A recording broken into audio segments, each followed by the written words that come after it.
Greetings, fellow time travelers, and welcome to tonight's deep dive into the world of medieval peasants, those unsung champions of human endurance who stared down the business end of winter and with a combination of stubbornness, questionable hygiene, and an alarming tolerance for discomfort, managed not to become historical popsicles. Settle in, because we're about to journey through a season so brutal.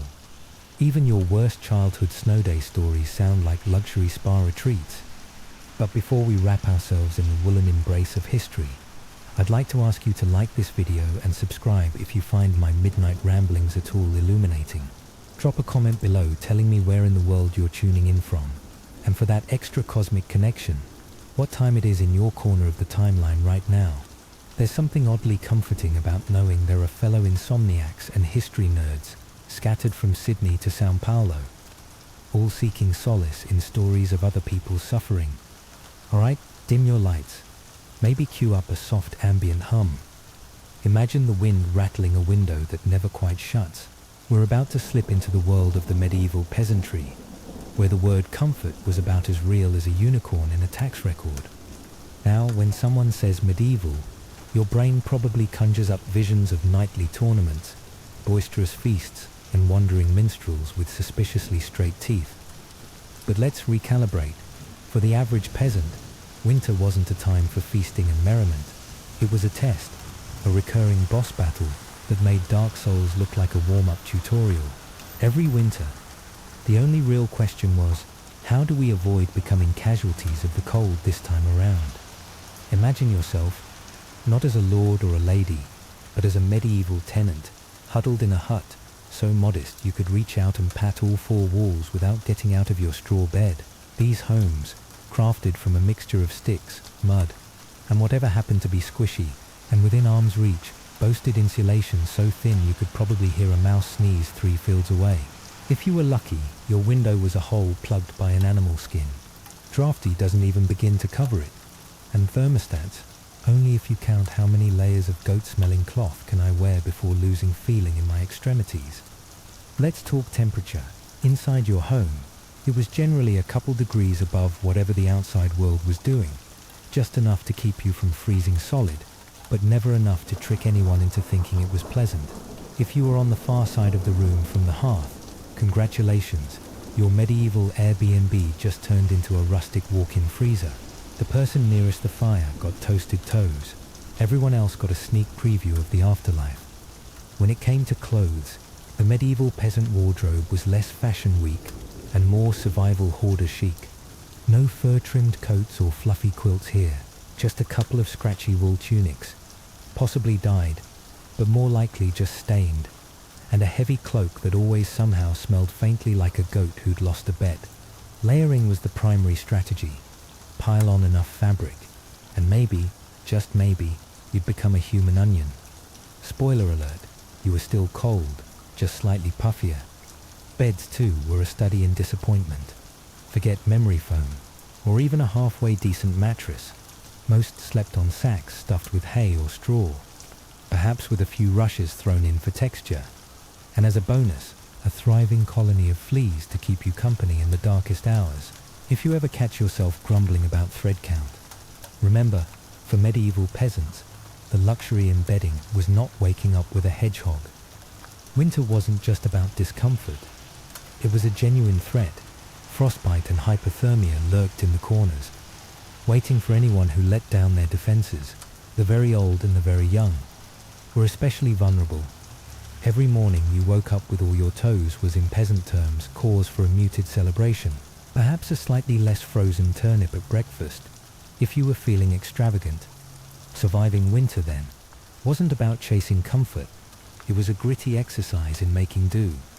Piling on every piece of fabric you owned, sharing body heat with family and livestock, and muttering silent prayers that you'd see another sunrise without icicles dangling from your eyebrows. And to be clear, this wasn't a short-term ordeal. Winter lasted for months, and each night was a fresh trial. Let's address the elephant, or perhaps the drafty ox in the room. Medieval housing. If you're upset because your window won't shut all the way, just know that peasants would have traded their best turnip for your so-called draft problem. Their homes were less buildings and more enthusiastic wind tunnels with a roof optimistically balanced on top. The walls, a delightful blend of wattle and daub, provided insulation in the same way a wet sock provides rain protection. Dung, by the way, wasn't just a gross joke. It was a practical, sticky and free insulator, and conveniently always available. But even the most lovingly smeared wall of dung was no match for a proper winter storm. Cold air delighted in finding every gap, every crack, and swirling through the single-room hovels like a mischievous poltergeist. Privacy, not a chance. Warmth, barely a rumour. Character building? Absolutely. The roofs, too, were a mixed blessing. Thatched with straw or reeds, they were charmingly picturesque for about 3 weeks until the rain and snow set in. After that, they sagged, leaked, and occasionally hosted local wildlife. Nothing quite says cozy night in, like a squirrel tumbling onto your dinner from above. Windows, if they existed at all, were tiny, more porthole than panorama, usually patched with animal hides or rudimentary wooden shutters. Glass was so expensive that only the lord of the manor might have a single pane, and peasants made do with the hope that the wind wouldn't rip their cowhide shutter right off during a blizzard. Now, let's talk about floors. In the peasant world, the concept of floor was more theoretical than actual. Underfoot was just a patch of compacted dirt, sometimes with a mat of straw or rushes for comfort. During wet winters, mud crept up from below, offering what historians generously call indoor water features. Each step could feel like crossing a frozen marsh. Cold from above, cold from below, cold from the sides, a full 360-degree assault on your body heat.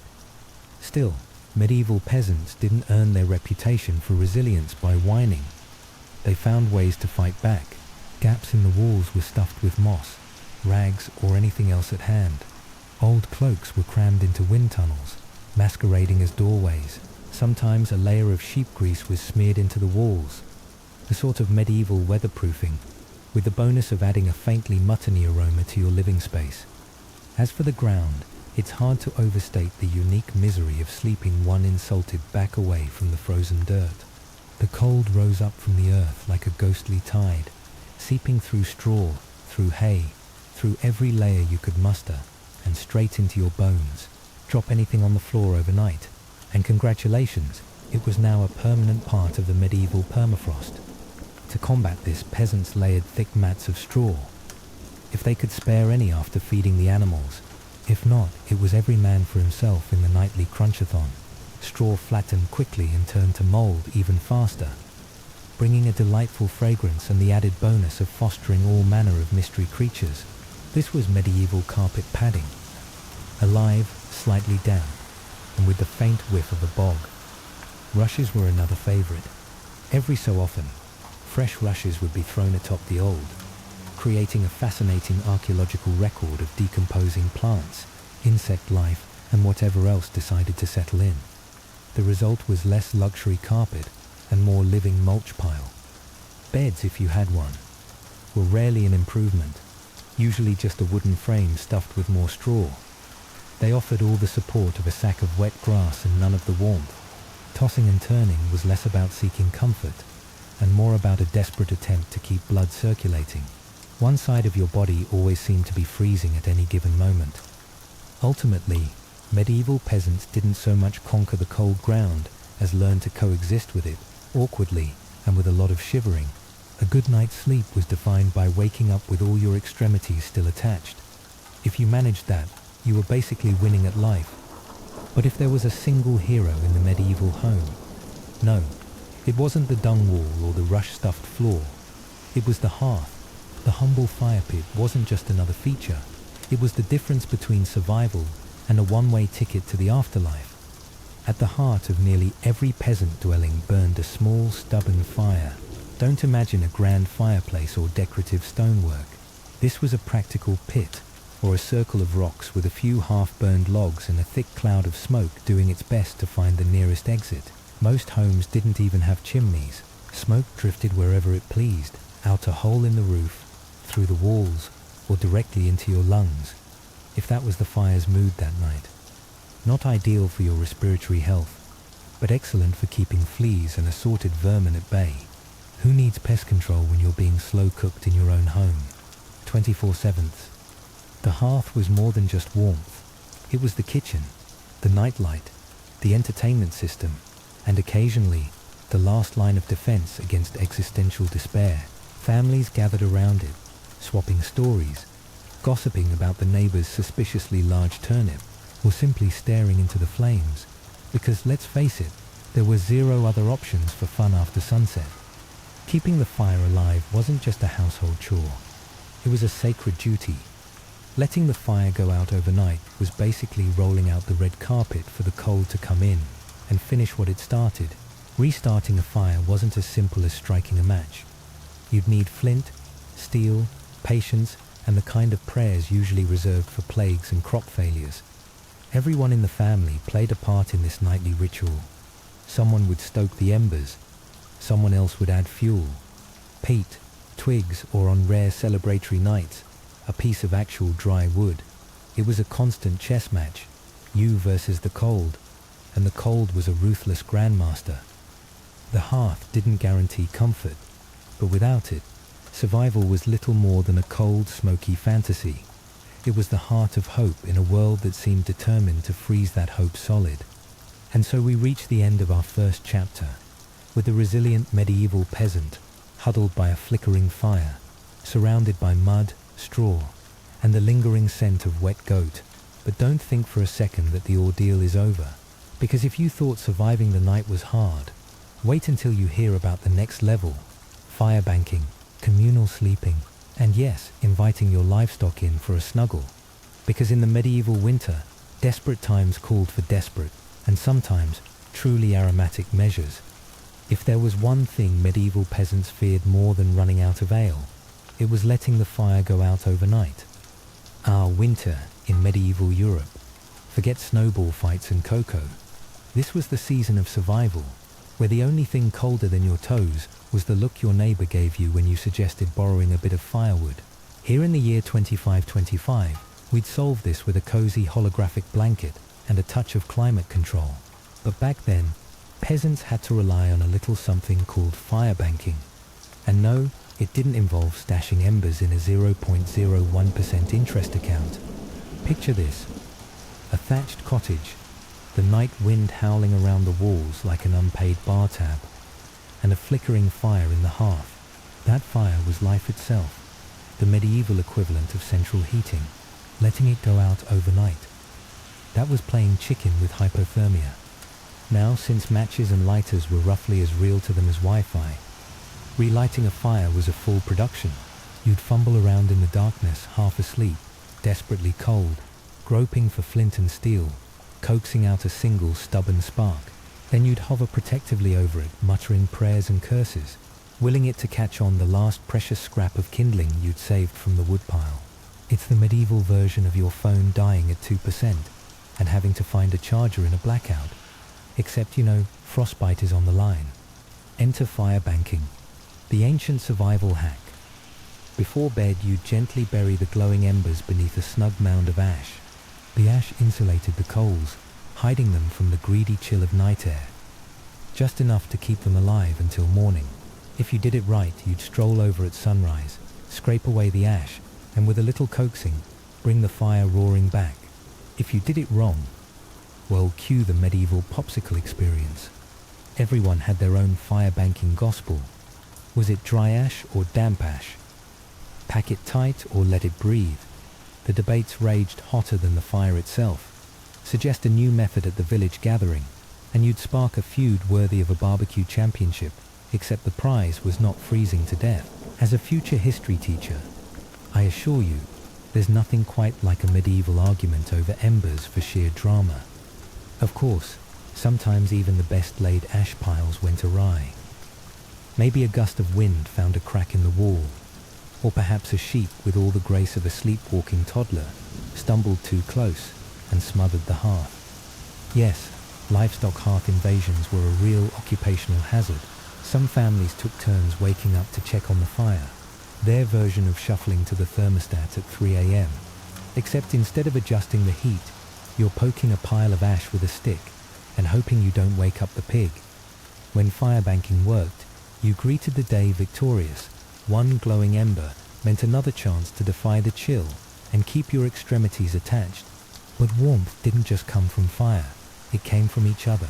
When winter's claws dragged the temperature down, medieval peasants turned to the oldest source of heat known to humanity, huddling together in a communal sleep pile. Think less family bed and more thermal human lasagna. The whole household, parents, children, grandparents, and sometimes the odd neighbor, would pile into the warmest corner. Blankets and clothing were in short supply, so the real insulation was bodies pressed together in a desperate snoring heap. If you landed in the middle, congratulations, you were the custard filling in the family's heat-saving pastry. If you were on the edge, you were the human equivalent of a refrigerator door, cold, drafty, and probably regretting your life choices. Woe to anyone who dared roll over in the night. One wrong move, and you'd banish poor Aunt Maud to the icy periphery, forever earning her frosty glare at breakfast. If you're aching for privacy, medieval winter was not your season. Personal space, that was as mythical as a unicorn with a space heater. Everyone shared everything. The straw mattress, the scratchy wool blankets, the air thick with farmyard aroma. It wasn't glamorous, but it was effective. Survival trumped modesty, and the nightly ritual became its own kind of bonding. Over time, this forced proximity led to storytelling, lullabies, and inevitably, the kind of whispered conversations that only happen when you're wedged between a snoring uncle and a cousin who kicks in their sleep. And let's not forget the livestock. When the mercury plummeted, peasants enacted the ultimate winter roommate strategy, inviting their animals indoors. We're talking cows, goats, pigs. Honestly, anything with a pulse and a body temperature higher than freezing was fair game. The medieval peasant's house became a barn, with a bed, an aromatic blend of humanity and livestock. Bringing animals in wasn't just a quirky tradition. It was a matter of survival. Cows, those gentle cud-chewing radiators, generated enough warmth to make a difference. Their sheer presence could mean the difference between chilly discomfort and full-on medieval popsicle status. And as a bonus, your goat was less likely to vanish in the night if it was snoring next to you. 2 birds, 1 stinky stone. The pecking order was real. Cows claimed pride of place near the family. Goats squeezed in wherever they could, and chickens perched above the fray, watching it all unfold with beady-eyed judgment. Pigs, being pigs, just plopped down wherever the mood struck them, blissfully unconcerned with your need for a clear path to the door. Ever woken up to a chicken deciding your hair looked like prime roosting material? Medieval peasants did. Or perhaps you've experienced the thrill of stepping out of bed and into something suspiciously squishy, courtesy of a pig. It's the kind of surprise that really jumpstarts your day. No coffee necessary. By spring, the aroma of a winter spent with your own private petting zoo was legendary. Scented candles, please. Your nose was already on a wild adventure. Complaints were few though, because everyone understood the math. More animals inside meant fewer frostbitten toes. The more, the warmer, the better. Of course there were hazards. Besides the midnight shenanigans of your 4-legged housemates, there was always the risk of being woken by a cow's gentle nudge or a goat's enthusiastic bleat. But when the alternative was freezing, you learned to adapt. You could always air out the cottage in April, assuming the goats let you open a window. In the end, medieval winter survival was an all-hands-on-deck affair. Humans, cows, chickens, and the occasional guest goose all in on the action. If you've ever complained about your roommate's smelly laundry, just remember, at least you don't have to fight for blanket space with a pig, or explain to your boss why you smell like you lost a wrestling match with a goat. So next time winter comes knocking, think of those medieval peasants, hunkered down in the flickering firelight, banked embers glowing, family and livestock snuggled close, all doing their best to keep the cold and the wolves at bay. And if you find yourself reaching for the thermostat, maybe spare a thought for the original champions of communal sleeping and barnyard cohabitation. It wasn't comfortable, it wasn't fragrant, but it was resilience in its rawest form, a testament to human ingenuity and the enduring spirit of ordinary people facing down the worst winter could throw at them. And now, as the embers smolder and the dawn creeps in, let's turn our gaze from the fire to the other side of medieval winter survival. What you wore, what you slept on, and how you kept the cold from turning your cottage into an icebox. Because, believe me, in medieval winters, fashion wasn't about looking good. Welcome, my restless time travelers, to the fashion week you never knew you needed. Medieval Peasant Winter Edition. Picture this. Runway models not in silk or velvet, but a parade of linen, wool, and whatever else didn't rot last summer. In the 1300s, surviving winter wasn't about looking good. It was about not waking up as a medieval popsicle. Forget hashtags and influencer style guides. The peasant's rule was, if it fits, it sits anywhere on your body, all at once, like you're auditioning for the world's lumpiest onion. Start with the innermost layer. A linen shirt so scratchy and questionably clean, it practically stands up on its own. Add a thick woolen tunic. Bonus points if it's inherited from someone who survived the last frost. Then if your luck hasn't run out, slap on a second tunic for extra defense against the cold's relentless assault. Leggings that sag at the knees? Absolutely. A cloak, maybe patched a dozen times, draped over your shoulders like you're cosplaying a moth-eaten superhero. Essential. And if fortune truly smiles, a battered sheepskin thrown over everything, transforming you into a walking tribute to livestock. Congratulations, you're now about 10% warmer and 90% itchier. If you think modern wool sweaters are uncomfortable, just remember, medieval peasants wore the entire barnyard and called it Thursday. Boots?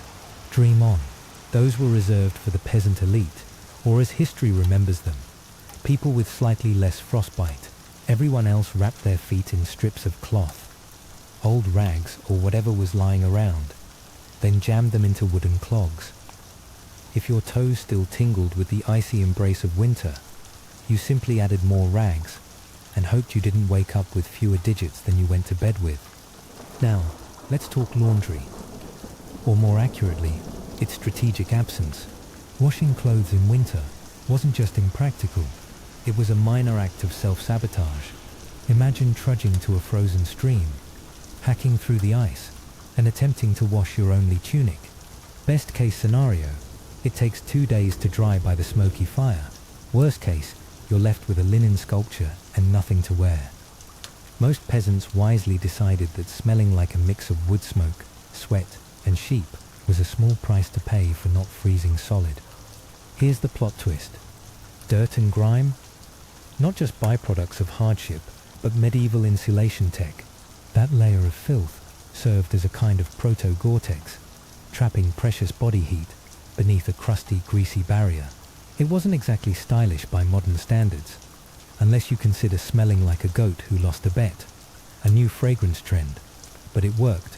Some folks even believed that frequent washing in cold weather could make you sick, so they kept their holy filth armor intact until the bishop's annual visit, or, the final rites.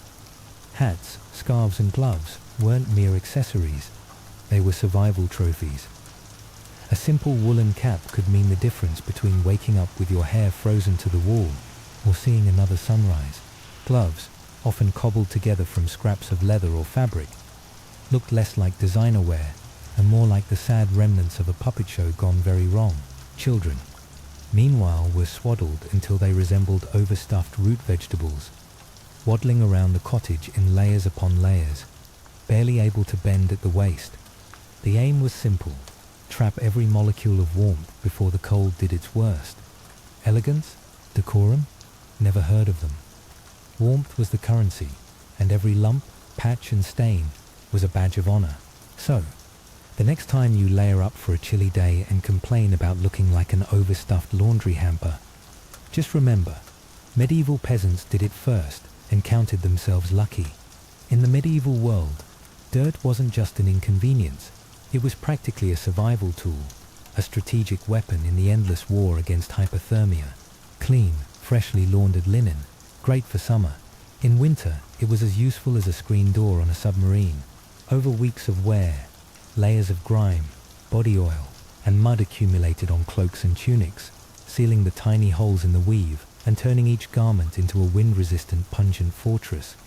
Sure, you smelled like a barnyard, but warmth trumped dignity every time. In fact, the build-up of grime was so effective that some peasants swore off bathing entirely during winter, convinced that washing away their protective crust would invite sickness or worse. Bathing was reserved for special events, religious holidays, the bishop's surprise inspection, or possibly your own funeral. Laundry, even rarer, and soap was practically a mythical substance. As winter dragged on, peasants simply layered new garments over the old, never bothering to change the base layer. By February, you were a walking museum exhibit. Every stain, every crust of mud, a testament to survival and questionable life choices. Far from being a sign of having given up, that crusty tunic was your best defense against death by frostbite. Besides, in a world where everyone stank, offending noses was just background noise. Nose blindness wasn't a weakness, it was an evolutionary adaptation.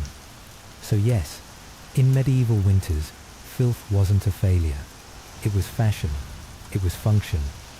If you'd developed a thick, greasy outer layer by late winter, you, my friend, were winning at life. If you're picturing peasants snuggled into beds of feathery down, draped in hand-stitched quilts, pause that fantasy.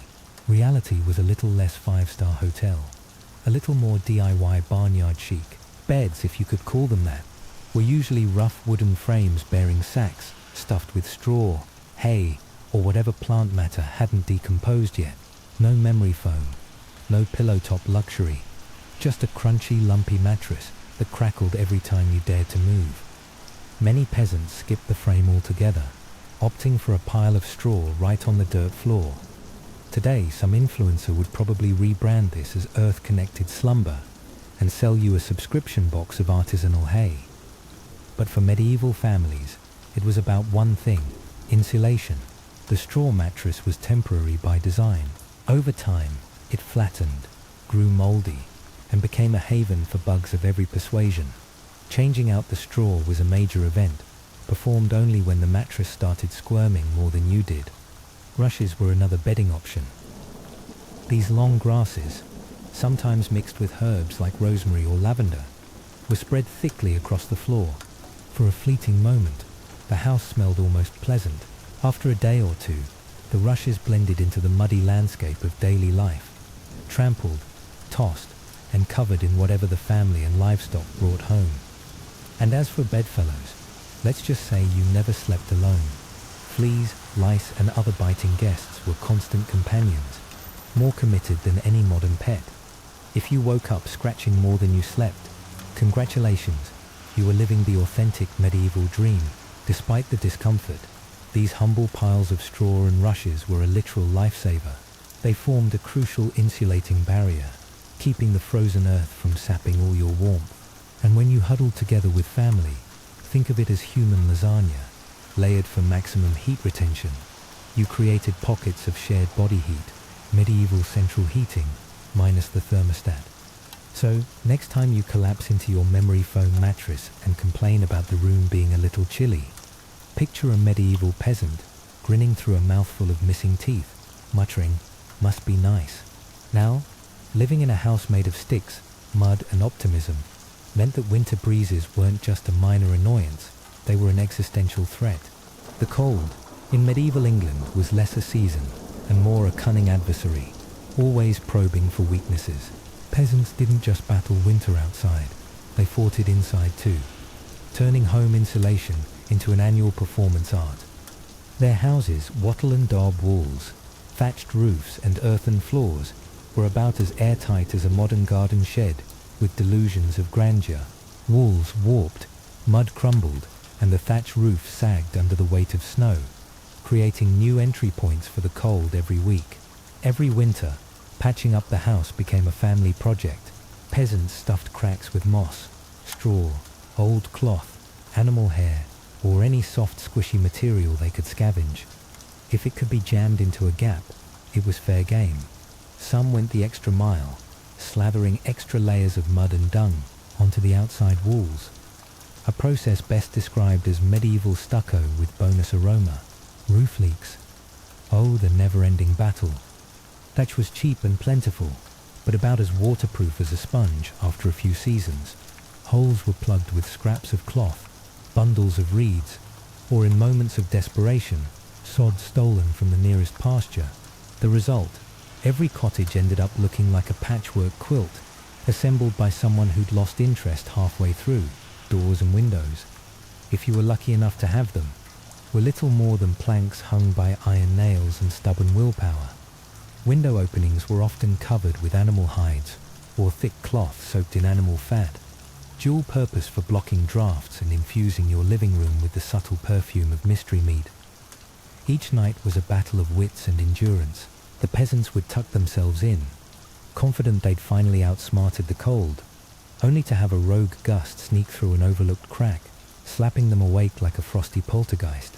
Yet through sheer perseverance, resourcefulness, and the kind of stubbornness only forged by necessity, medieval peasants managed to survive winter's worst, one muddy handful at a time. They patched, stuffed, muddled, and muscled through, transforming hardship into routine, and misery into a kind of communal badge of honor. So, next time you reach for the thermostat, or mutter about the draft under your apartment door, spare a thought for our resilient medieval friends, layered in grime and wool, sleeping atop straw, and waging nightly war against the elements, because to them, every winter survived was a victory march over the frozen battlefield of history. And now, as the night deepens and the wind rattles those makeshift walls, let's turn from the architecture of survival to the rituals of rest. When the cold bites hard enough to keep you awake at night, medieval peasants had a solution. Welcome back, time travelers and insomniac scholars. Settle deeper into your anti-gravity hammocks, because tonight we're plunging straight into the icy jaws of medieval peasant winter survival. Yes, it's bedtime in a drafty wattle and daub hut, where the only thing thinner than the walls is your patience, or perhaps your last pair of woolen socks. Our topic, the nighttime routines and personal strategies that stood between a peasant and their transformation into a medieval popsicle. Let's start with the myth that anyone actually slept soundly through these winter nights. Forget your smart thermostats and weighted blankets. In the medieval world, the closest thing to a snooze button was being elbowed awake by your cousin, so you could take your turn on Ember Patrol. That's right, sleeping was less a restful activity and more a strategic relay race against hypothermia. Instead of everyone collapsing at once, families developed a system as ingenious as it was desperate. Shift sleeping. No synchronized military drill here, just a practical arrangement born out of necessity. Half the household would stay awake, hunched near the fire, patching up leaky walls and poking at embers that threatened mutiny at any moment. The other half curled up under threadbare blankets, straw and whatever passed for bedding, hoping for a few hours of semi-frozen slumber. The fire was the heart, literally, of survival. Left untended, it would fizzle out faster than your New Year's resolutions, and reigniting it was about as easy as coaxing your donkey into a tap dance routine. Thus, the much-coveted role of Ember Guardian rotated through the household. You just drift off, toes barely thawed, when someone would nudge you awake, your turn, and don't let the goat eat the kindling again. It wasn't glamorous. There were no tactical night vision goggles, no midnight snacks, and certainly no just 5 more minutes, unless you counted the time you spent mentally bargaining with the universe that the embers would miraculously stoke themselves. Instead, there were creaky joints, heavy eyelids, and a steadily mounting resentment for whoever in the family snored loudest while you tried to keep the fire alive. Children weren't spared. As soon as they could wield a stick and distinguish the business end from the fire, they were enlisted into the great winter night watch. Kids learned early that in winter, everyone pulled their weight or risked becoming the world's first peasant-shaped icicle. Grandparents, battle-hardened and creaky, often stayed near the fire longer, partly because wisdom was respected, and partly because getting up from straw bedding with arthritic knees was the medieval equivalent of a full-body CrossFit workout. When it was finally your turn to sleep, good luck finding peace. The family shuffled about, the goat grumbled, the cow occasionally let off a cloud of steam, and the wind bullied its way through every crack. Siblings rolled over and jabbed you with icy elbows, and you learn to cherish every fleeting moment of warmth before being summoned back to the land of half-awake, half-shivering duty. Quality sleep? Not so much. Miracles were mostly reserved for saints, and the rare night when everyone slept through without a goat-related incident. But this communal strategy worked. Someone was always awake, hands numb, eyes squinting, tending to the hearth, and making sure that the embers, and by extension the family, survived till dawn. So the next time your central heating hiccups, or you have to get up to let your robot cat out, spare a thought for the medieval peasant squinting into a smoking fire at 3 a.m., wondering if 10 toes were really a necessity or just an extravagant indulgence. Because when you have to actively think about how you breathe just to stay alive, you know you've hit a new level of winter. Which brings us to the subtle art of survival breathing. In a world where pneumonia was less a medical term and more a looming threat, medieval peasants developed a technique that would put your yoga class to shame. The rule: never breathe through your mouth on a cold night, unless you wanted to wake up hacking out bits of your dignity by February. Deep open-mouthed breathing was a fast track to freezing your lungs from the inside out. So peasants learned to breathe shallowly, slowly, and most importantly, through their noses. This wasn't just a quirk, it was basic respiratory insulation. Nasal breathing gently warmed the air before it hit your lungs, which, while not a perfect system, beat the alternative of coughing yourself into an early grave. If you slipped up and took a gulp of icy air, congratulations, you'd just earned yourself a week of medieval healthcare, featuring hot onion tea, vigorous prayers, and Grandma's patented lecture on the importance of not breathing like a startled ox. Some folks even took the extra step of wrapping bits of cloth, cloaks, or shawls over their mouths at night. The result? A soggy square of fabric glued to your face by dawn. But hey, better damp than dead. Children were schooled in these methods from the moment their first tooth chattered. No panting indoors, parents would scold, as if shallow nasal breathing was the secret to life itself. Between itchy wool tunics, strict breathing regimens, and the constant company of an aggressively gassy goat, medieval childhood built character faster than any modern boot camp. Picture this. It's midnight, you're bundled in scratchy wool, mashed into a straw bed between a steaming cow and your brother who's dreaming of turnip stew. You're breathing tiny, deliberate puffs through your nose, trying to generate just enough warmth to stave off hypothermia. It's like a medieval take on a luxury wellness retreat. Except instead of gentle ambient music, you get the soothing sounds of livestock and wind howling through the roof. And instead of inspirational quotes, you get the reassuring knowledge that you probably won't freeze solid if you do it right.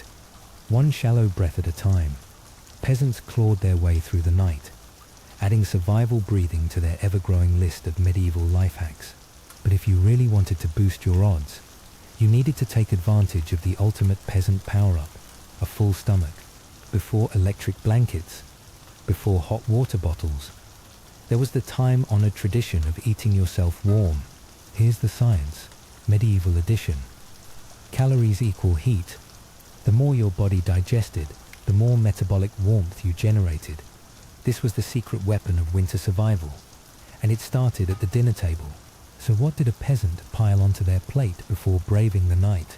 Think dense, hearty stews brimming with root vegetables, turnips, onions, parsnips, along with thick oat porridge, barley gruel, and slabs of rye bread so dense they could double as self-defense tools. On rare, festive nights, maybe a slice of salted pork or dried sausage found its way into the pot. This was not cuisine designed for Instagram. There were no delicate garnishes, no carefully curated plating. It was all about mass and endurance, meals engineered to sit in your gut like a friendly brick, slowly radiating warmth as your body toiled through digestion. It wasn't just about volume, it was about strategic eating. Foods that took longer to digest, think grains and fats, provided a steady release of heat through the long, frigid hours. Fatty cuts were prized, not for flavor, but for their slow-burning properties. A belly full of stew, some chewy black bread, and a not insignificant amount of rendered lard. That was the medieval gold standard in bedtime luxury. Parents took no prisoners at the dinner table. Even the fussiest child was expected to clear their plate. especially if it was piled high with root vegetables. You don't like turnips? Try sleeping through the night without them. Was the medieval equivalent of tough love. Of course, there was a price to pay for such hearty meals. You might be warmer, but you'd also be treated to a symphony of digestive noises and dreams, so bizarre they made you question whether the cabbage was fermented or just possessed. Still, the calculus was simple. Survive first, worry about indigestion later. Now, let's talk about medieval bedtime gadgets. Yes, even the 1300s had their equivalent of the heated mattress pad. Enter the haybox and the legendary hot stone. The haybox was the slow cooker of its day, and while it sounds rustic, it was a flash of genius. Take a sturdy wooden box, line it with hay, and you've got an insulated chamber for keeping meals warm long after the fire died down. Stews and porridges stored in the haybox stayed hot for hours, providing a late-night snack if you dared sneak out of bed. But peasants didn't stop at food. If hay could trap the heat from a bubbling pot, why not harness it for personal warmth? Thus was born the bedtime ritual of the heated stone. Before turning in, someone, usually the nimblest child, or the one who lost the family game of Not It, would toss a flat stone into the heart of the hearth. After roasting it to the ideal temperature, the stone was retrieved with tongs or a sturdy stick, wrapped carefully in rags, and slipped into the straw bedding or nestled at the foot of the bed, a medieval heating pad, if you will. Of course, this wasn't without peril. Wrap it poorly, and you risk setting your bedding alight. Drop it on your foot, and you'd be limping into spring. But when it worked, the hot stone radiated blissful warmth for hours, transforming a frigid straw mattress into what could, with enough imagination, be described as luxury accommodations. And that, dear time traveler, was the apex of medieval winter luxury. Not waking up with icicles dangling from your nose, and maybe, if you played your cards right, a slightly less frosty sibling on the other side of the hay.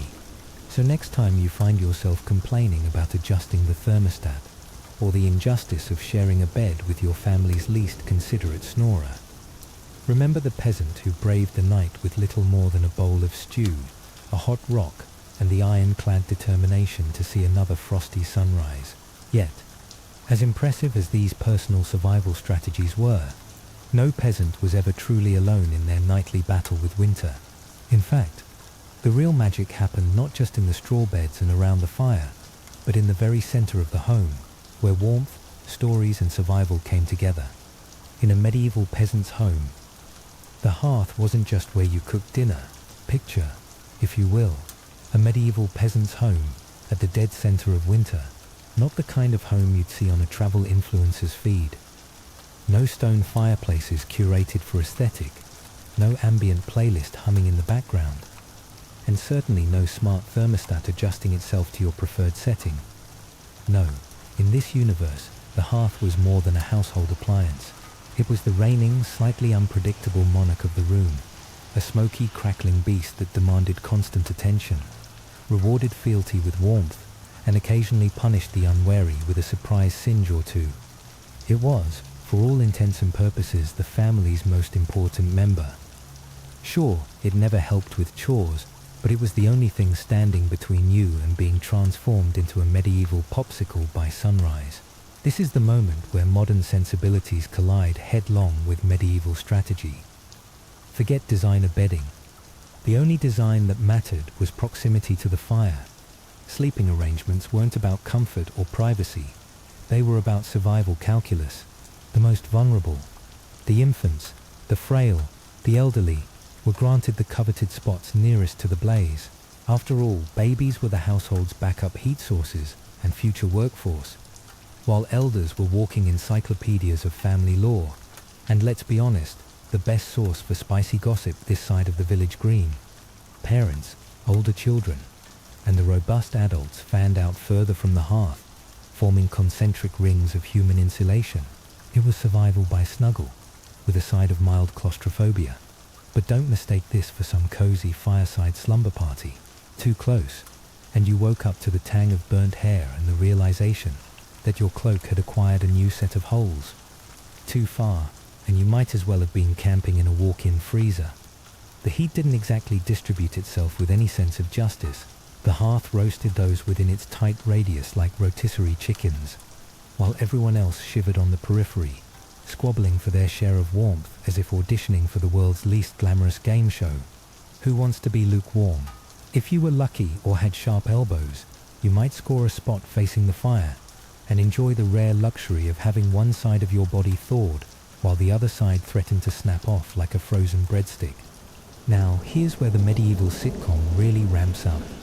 Pets and livestock joined the nightly migration to the hearth. The family dog, sensing a chance to upgrade its living situation, would wedge itself between its humans and the flames, its tail waggling dangerously close to sparking a fur-based disaster. Chickens, with the kind of boldness only poultry can muster, would hop onto the hearthstones, clucking softly as if presiding over the whole operation. In some homes, even a lamb or two might sneak in for a place in the warmth lottery. Every creaking log, every shifting ember, was a tiny, whispered promise. You're not frozen yet. Keep hanging on. No one drifted into sleep easily. The air beyond the fire's reach was so cold that every exhale became a ghostly cloud, and every shared blanket a desperate treaty. The peasants would listen to the fire's nightly symphony, the pops, the hisses, the sigh of wood collapsing to glowing coals, knowing that each sound marked another minute survived. It wasn't comfort, it wasn't luxury, it was, at best, a kind of stubborn, smoky truce with winter, where life clung to the embers by fingernails and faith. But here's the real twist. Survival wasn't a solo sport. Unless you were angling for the title of most artistic icicle in the village. Winter demanded collective effort. The medieval idea of self-sufficiency was, in reality, a glorious muddy tangle of interdependence. Each family's fire was a tiny outpost in a broader network of mutual aid, suspicion, and the occasional borrowed chicken. Let's zoom out to the village. If you looked up into the biting night, you'd see plumes of smoke curling from each roof, each one a sign of life, of another household refusing to be bested by a particularly vindictive January.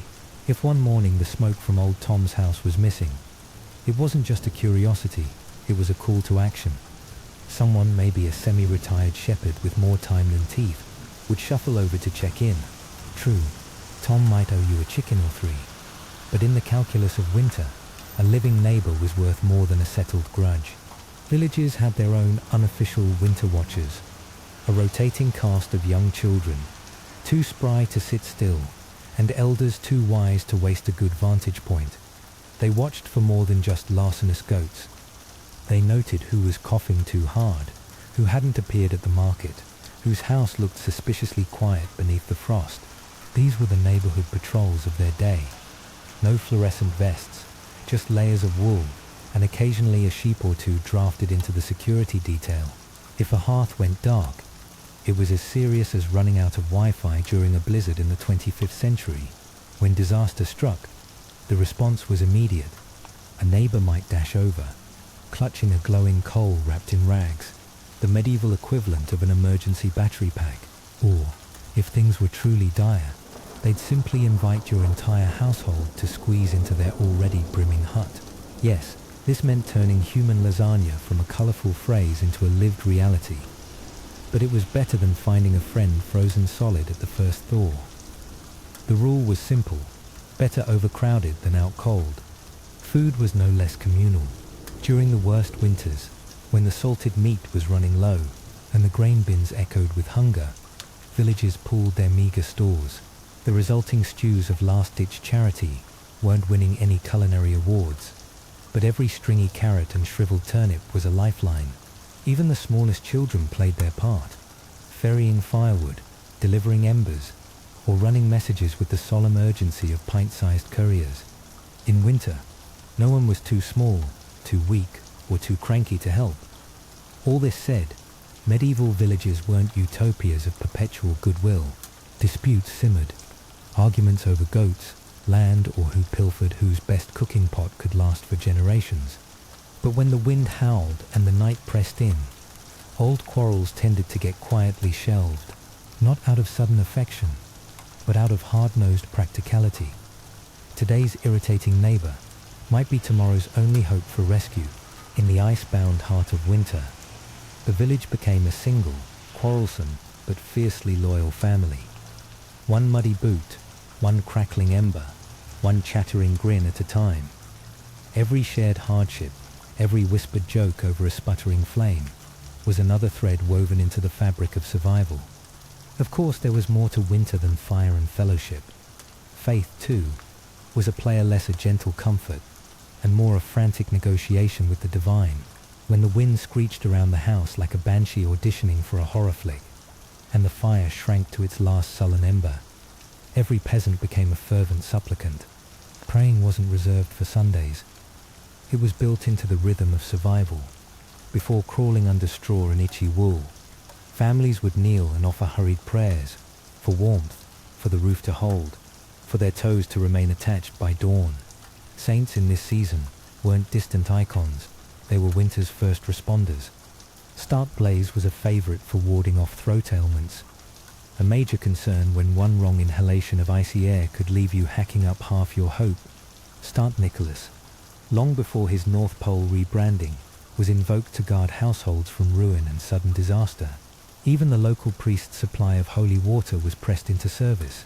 Sprinkled near the hearth, it was thought to ward off evil spirits, or at least persuade mischievous drafts to try another house. Superstitions, too, piled up with the snowdrifts. Some families marked their doorways with blessed chalk after certain feast days, a kind of medieval home security system. Others kept vigil candles burning through the night, their flickering flames standing guard against darkness and whatever else might slink through the cracks. And woven into every prayer was a promise: if we just make it through this night, I swear I'll be nicer to my neighbour, even the one who owes us turnips. Faith wasn't abstract. It was as immediate as hunger, as urgent as frostbite. The peasants weren't praying for luxury. They were bargaining for survival, a little warmth, a little food, the hope of one more sunrise. Hope was whispered into smoky rafters, tucked beneath scratchy blankets, and carried on every shallow, shivering breath. Yet, for all their ingenuity, faith, and communal stubbornness, sometimes even their best efforts were not enough. When winter decided to play for keeps, it could be brutal. Take the infamous winter of 1315, the opening round of the Great Famine. Relentless rain sabotaged crops, livestock withered, and the cold became a slow, grinding adversary. Desperation forced peasants into grim culinary experiments: shoe leather, bark, and in the darkest corners of rumour, more horrifying options. When the fire went out for good, it was often a death sentence. Families, spent and freezing, would huddle together for the last time, clinging to each other as if human warmth could hold off fate. Come spring, neighbours sometimes stumbled upon whole households, locked in a final embrace, as if even in death they were sharing what little heat remained. Houses themselves could betray you, caving under snow or shattering under sheets of ice. A roof collapse in the night was rarely survivable, and if you did manage to stagger out into the storm to beg for shelter, there was no guarantee your neighbours had the resources to help. Disease, too, thrived in the cold. Starvation weakened bodies, and the smoky, crowded air was a breeding ground for pneumonia, bronchitis, and other invisible assassins. A cough in December might well be a funeral by January's end. Then there was the slow horror of frostbite. Fingers, toes, even ears blackened and died, sometimes while still attached. Those who survived the worst winters often did so at the cost of a limb, a grim badge of honour that said, "I made it, but winter took a piece of me." What's most chilling, perhaps, is how ordinary this all became. Winter's toll wasn't a surprise. Death was just another neighbour, wrapped in frost, waiting patiently for its turn at the door. Yet, through all this, peasants pressed on. They grieved, they adapted, and they clung to life's stubborn ember, refusing to let the cold claim victory, so long as there was warmth to be found. It's easy, from the comfort of our heated future pods, to look back and see only the hardship, the cracked hands, the frostbitten feet, the perpetual aroma of goat who lost a bet. But beneath all that grime and grit lay something more enduring, a legacy of raw resilience and relentless ingenuity. These people didn't have thermal blankets, central heating, or even the luxury of assuming spring would arrive. What they did have was a blueprint for survival, one built from hay-stuffed mattresses, moss-chinked walls, and the willingness to share what little they had. They learned from the land, from each other, and from the bitter lessons of every frozen year.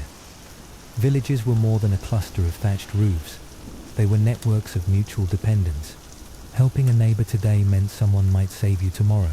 Watching over the sick, pooling food, trusting in the strength of the group.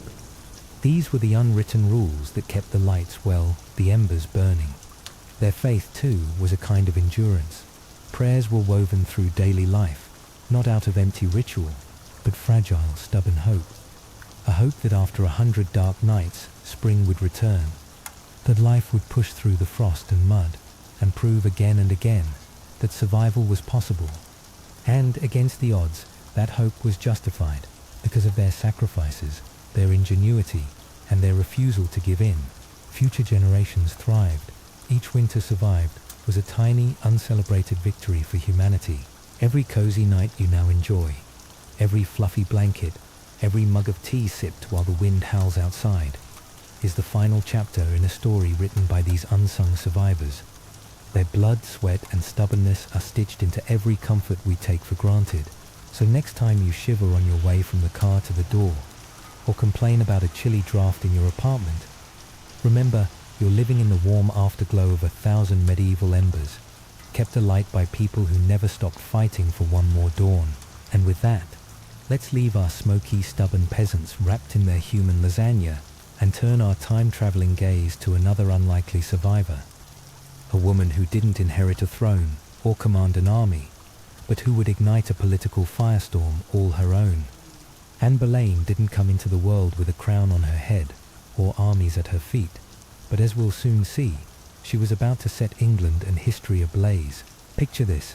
The year is somewhere around 1501, and England is a patchwork of drafty castles, muddy roads, and the faint hope that indoor plumbing might be invented before the next ice age. Into this world without a single comet streaking across the sky, or choir of angels in attendance, is born Anne Boleyn.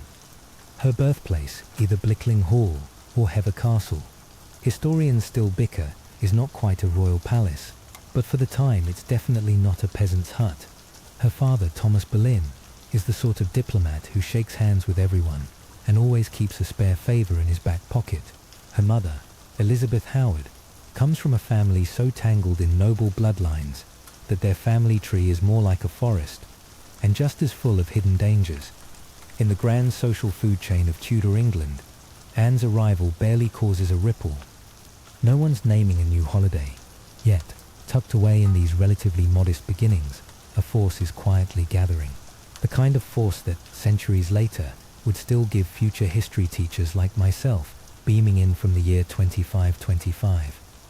Plenty of dramatic material for the world's most overqualified bedtime stories.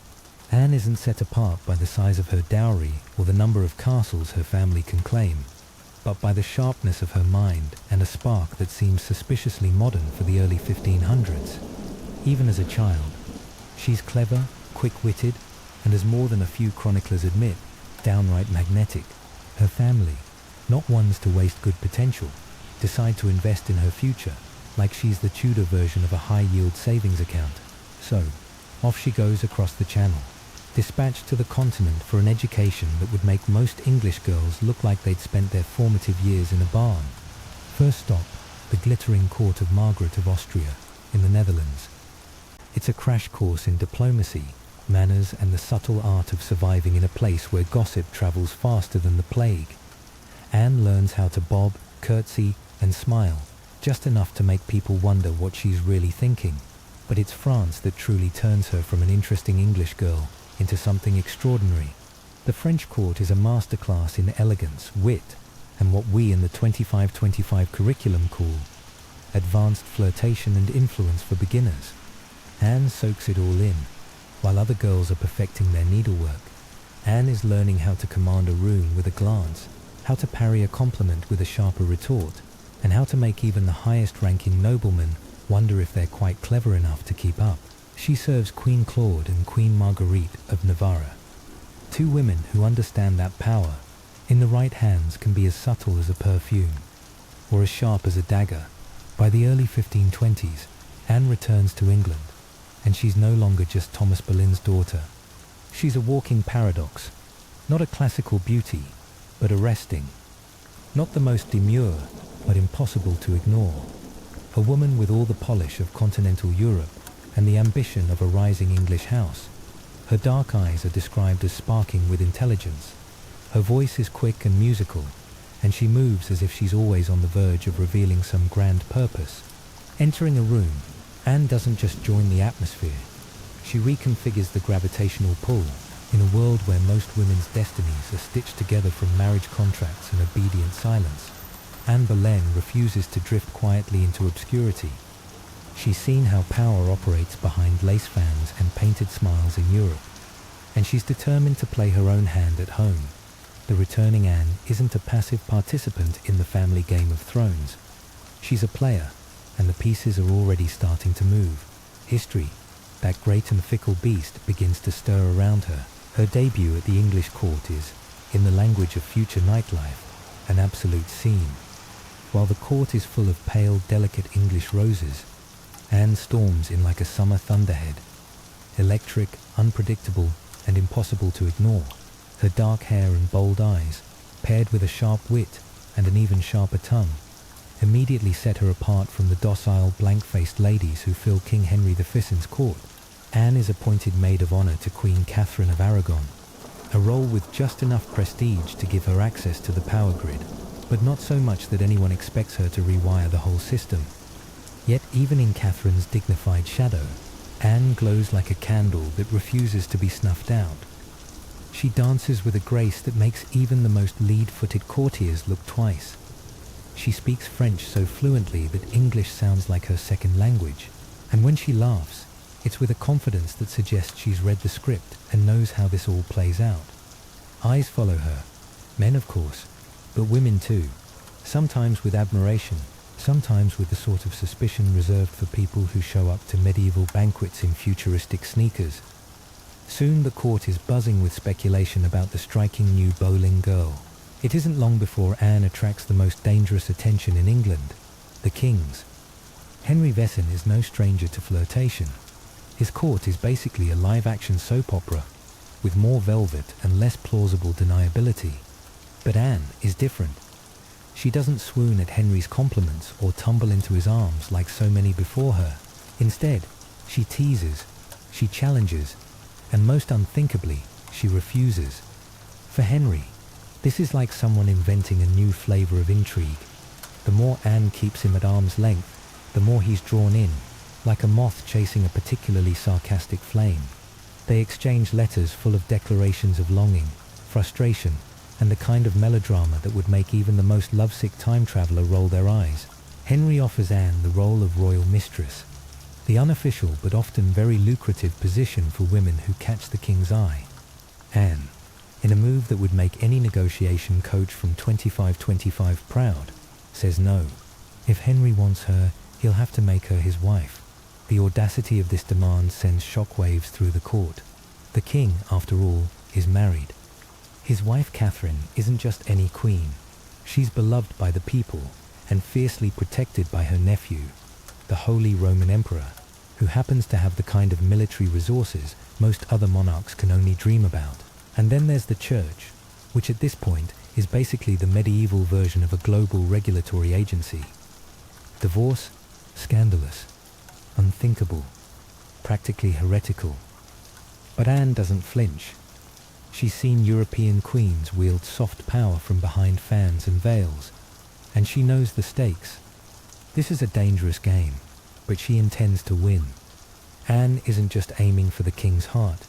She's positioning herself for the crown, with all the risk and reward that entails. As the candlelit halls of the English court fill with whispers, Anne makes her choice. She won't settle for being admired from afar. She's going to rewrite her destiny, and if necessary, England's as well. What starts as a simmering flirtation quickly boils over into something much larger, a full-scale national crisis. Henry isn't just besotted, he's obsessed. His desire for Anne becomes the engine driving England toward the edge of a cliff, and he's got his foot firmly on the gas. The problem? He's still very much married to Catherine of Aragon, a queen with ironclad dignity and more resilience than a Tudor roof in a downpour. Catherine refuses to step aside.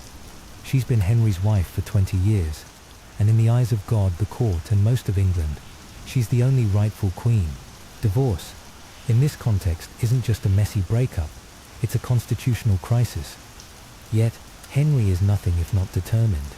He convinces himself and tries to persuade everyone else that his marriage to Catherine is cursed because she was once married to his brother. Never mind that the Pope had already given his blessing years ago. Henry now declares that his soul is in mortal peril unless the marriage is annulled. Anne, meanwhile, is no rookie in the power game. She measures every glance and every word, careful not to appear too eager, yet never letting Henry lose hope. She alternates between encouragement and distance, always keeping herself just out of reach. She's not simply aiming to be queen, she's orchestrating her own ascent, one careful move at a time. The court, ever sensitive to shifting winds, erupts into factions. Some noble families, sensing opportunity, begin courting Anne's favour. Others cling desperately to Queen Catherine, appalled at the thought of this upstart replacing her. Diplomats dispatch frantic letters to Rome. Foreign monarchs issue veiled threats. Henry's advisors, normally so adept at smiling through disaster, shift uneasily, sensing the ground quaking beneath their feet. As months stretch into years, Henry's frustration becomes palpable. He bombards the Pope with petitions, sets his lawyers on endless quests for loopholes, and gradually realizes that the Church, like a stubborn medieval mule, will not budge. Catherine's nephew, Emperor Charles V, is the most powerful man in Europe and is not thrilled at the idea of his aunt being cast aside. Still, Henry presses on, defying tradition, law, and the very foundations of English religious life. Anne's courtship with Henry transforms from an intense personal drama into a struggle that threatens to tear apart the fabric of England itself. She's not just winning a king, she's dragging the entire kingdom into a storm of uncertainty and change. The stakes rise with every passing year.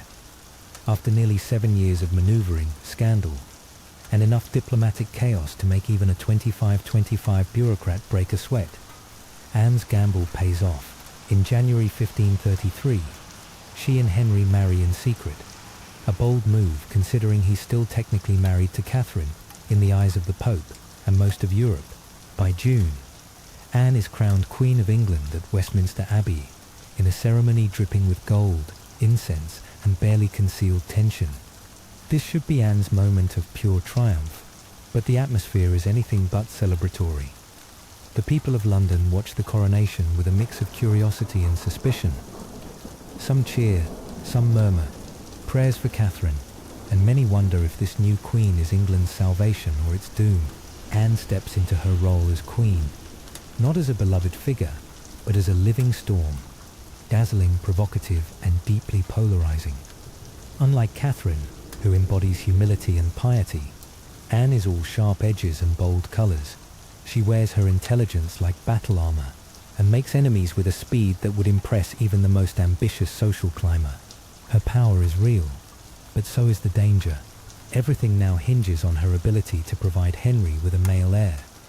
Early in her pregnancy, hope runs high. Anne and Henry are convinced that the future is secure, but in September 1533, Anne gives birth to a daughter, Elizabeth. Anne, ever the strategist, masks her disappointment with grace, insisting that the next child will surely be a son. Henry, however, is less composed. The adoration in his eyes begins to flicker with uncertainty. Still, for a time, Anne's influence is undeniable. She reshapes the court in her own image, elevates her family, and becomes the first English queen to be anointed with the sacred oil, usually reserved for kings. Foreign ambassadors court her favor. Alliances are forged and broken at her whim. Henry, meanwhile, is so determined to secure Anne's position that he breaks from Rome entirely, creating the Church of England, with himself as its supreme head, just so no one can question Anne's crown. Yet, even in the midst of her triumph, ominous clouds gather. Friends whisper behind their hands, rivals circle, waiting for the moment to strike, and Henry, ever restless, already begins to look beyond the woman who has rewritten the fate of a kingdom for him.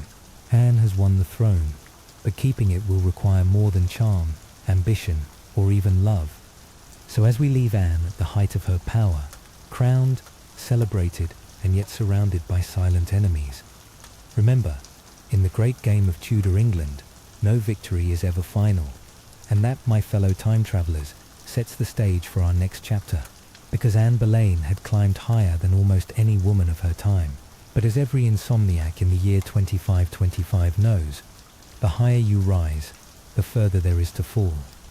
Stay with me as we unravel the rise and tragic fall of Anne Boleyn in the court of Henry VIII. Let's rewind to the English court, circa 1533, a place so full of velvet, intrigue and unresolved daddy issues that it makes your average intergalactic reality show look quaint. Here in the labyrinth of Hampton Court, Anne Boleyn had reached a pinnacle few women of her era could even imagine. Not just queen, but queen by her own cunning, intellect, and sheer refusal to accept no for an answer. Anne had bested rivals, won the king's obsessive devotion, and let's be honest, helped catalyze a religious revolution, because Henry found divorce less stressful than a cleanse in the 2525th century. But in Tudor England, the oxygen thins quickly at the top. Anne's coronation, resplendent and controversial as it was, marked the start of her descent. The crown felt less like a triumph and more like a ticking time bomb strapped to her head. At the heart of her struggle, an ancient binary pressure: produce a male heir, or face the royal equivalent of being unsubscribed from the monarchy. Her firstborn, Elizabeth, was undeniably bright and healthy future queen material, if ever there was one. But in 1533, the lack of a Y chromosome was the social equivalent of failing to upgrade your neural processor for a millennium. The court's gossip mill, powered by equal parts misogyny and mead, clicked into overdrive. Anne's womb became a matter of state, and every failed pregnancy was dissected with the same enthusiasm we reserve for celebrity mishaps in 2525. Anne's subsequent pregnancies came in rapid, desperate succession, each one ending in miscarriage, each loss carving a little more from her body and spirit. Imagine the emotional toll. Public expectation, private grief, and the knowledge that every time you faltered, the wolves outside your door grew bolder and more numerous. The whispers in the corridors grew sharper, more venomous. The Queen was vulnerable, and vulnerability in Henry VII's court was as welcome as a cold bath in January. Also known as the standard medieval spa day, Henry, once utterly consumed by Anne's wit and fire, now recoiled. Disappointment etched lines into his face, and the distance between them yawned wider with every passing month. Anne, ever the fighter, did not go quietly. She confronted him, pleaded, argued, and sometimes raged. She was not bred for obedience, which, in Henry's eyes, had once been a tantalizing challenge, but was now just another reason to avoid dinner at home. The king, equal parts petulant and insecure, sought solace elsewhere. And then, as if conjured from the collective yearning for a less troublesome queen, Jane Seymour materialized. Jane Demure, soft-spoken, the living antonym of Anne's brilliance, stood in the wings, her presence a silent rebuke to Anne's fading star. Where Anne had electrified Henry with debate and charisma, Jane soothed him with submission and a gentle smile. The contrast was as stark as comparing medieval goose-feather beds to our climate-controlled zero-gravity sleep pods. Anne, ever perceptive, saw the writing on the wall. Written in increasingly florid script, she doubled down, lavishing Henry with affection, promising sons, begging for one more chance. But Henry's eyes had already drifted toward the next chapter. The man who'd once broken with Rome for Anne now imagined a future free from her sharp tongue and inconvenient opinions. Meanwhile, the court, never a haven of loyalty, pivoted with the king's affections. Nobles who had once gritted their teeth in Anne's presence now sharpened them behind her back. Catherine of Aragon's supporters, long nursing grudges, delighted in Anne's misfortunes, calling her the Great Whore and blaming her for every ill to befall England, from religious schism to bad weather. Even among the commoners, Anne's popularity plummeted. There's nothing quite like public opinion in Tudor England, as swift and merciless as a viral post gone wrong. And yet, Anne's greatest threat wasn't public scorn, nor Henry's wandering heart, but a former ally turned adversary, Thomas Cromwell.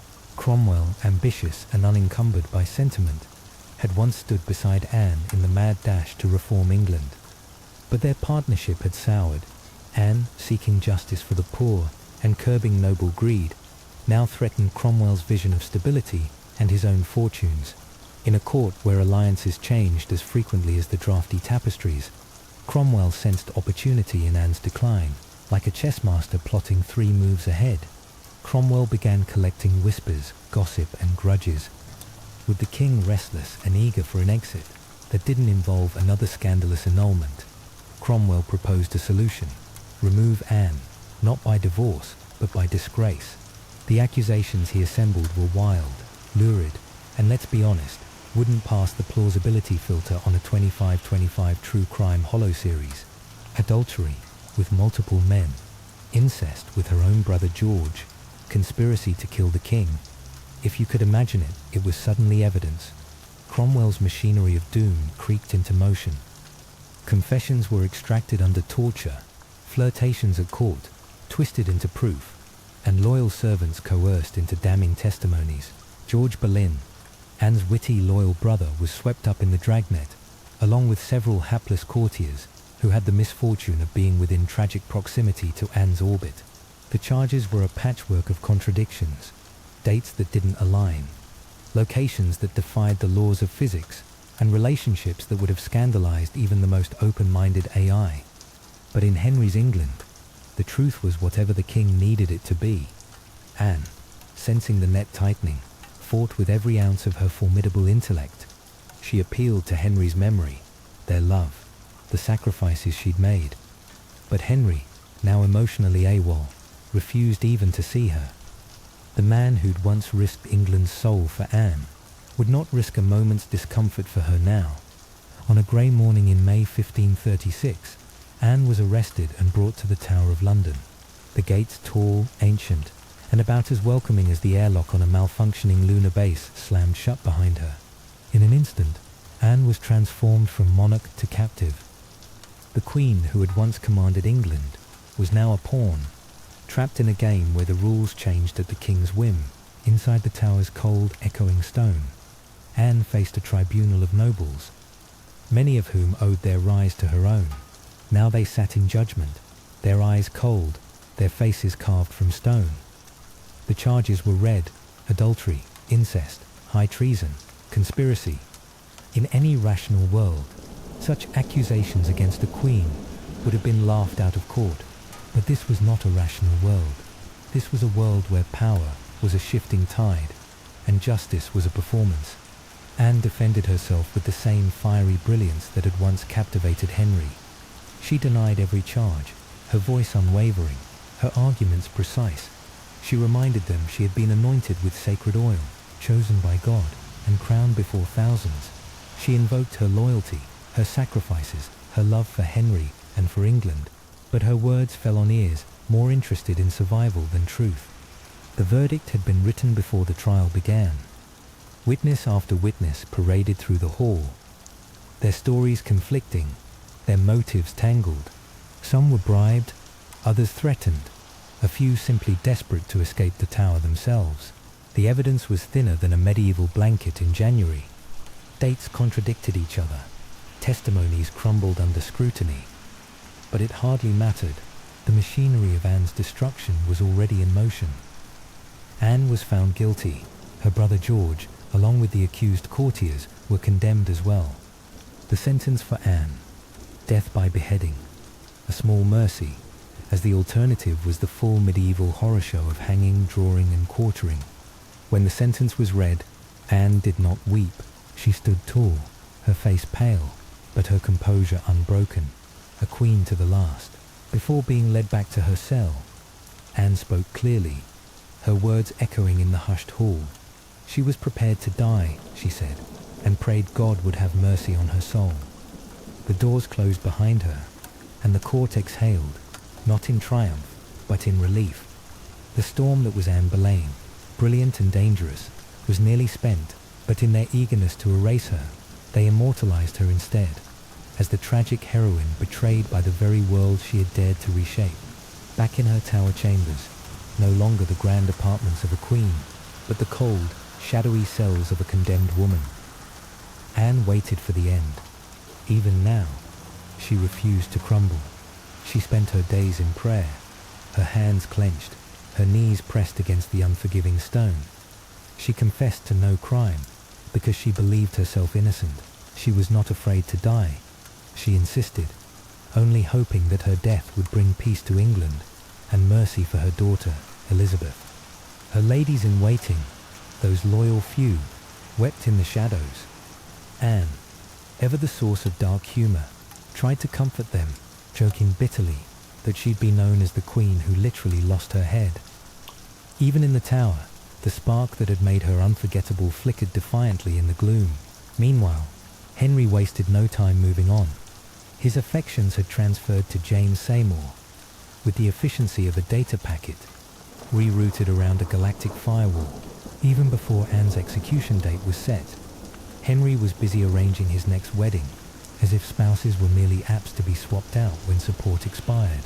For Anne, this final betrayal must have stung worst of all. The man who'd once moved mountains for her now couldn't spare a glance. On May 18, 1536, Anne was informed she would die the next morning. Sleep eluded her that night.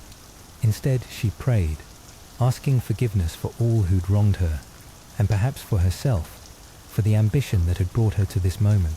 In a final act of royal mercy, Henry had arranged for a French swordsman to behead her, faster, cleaner, and far less medieval than the usual English axe. A small mercy, perhaps, bought for the king's conscience rather than Anne's comfort.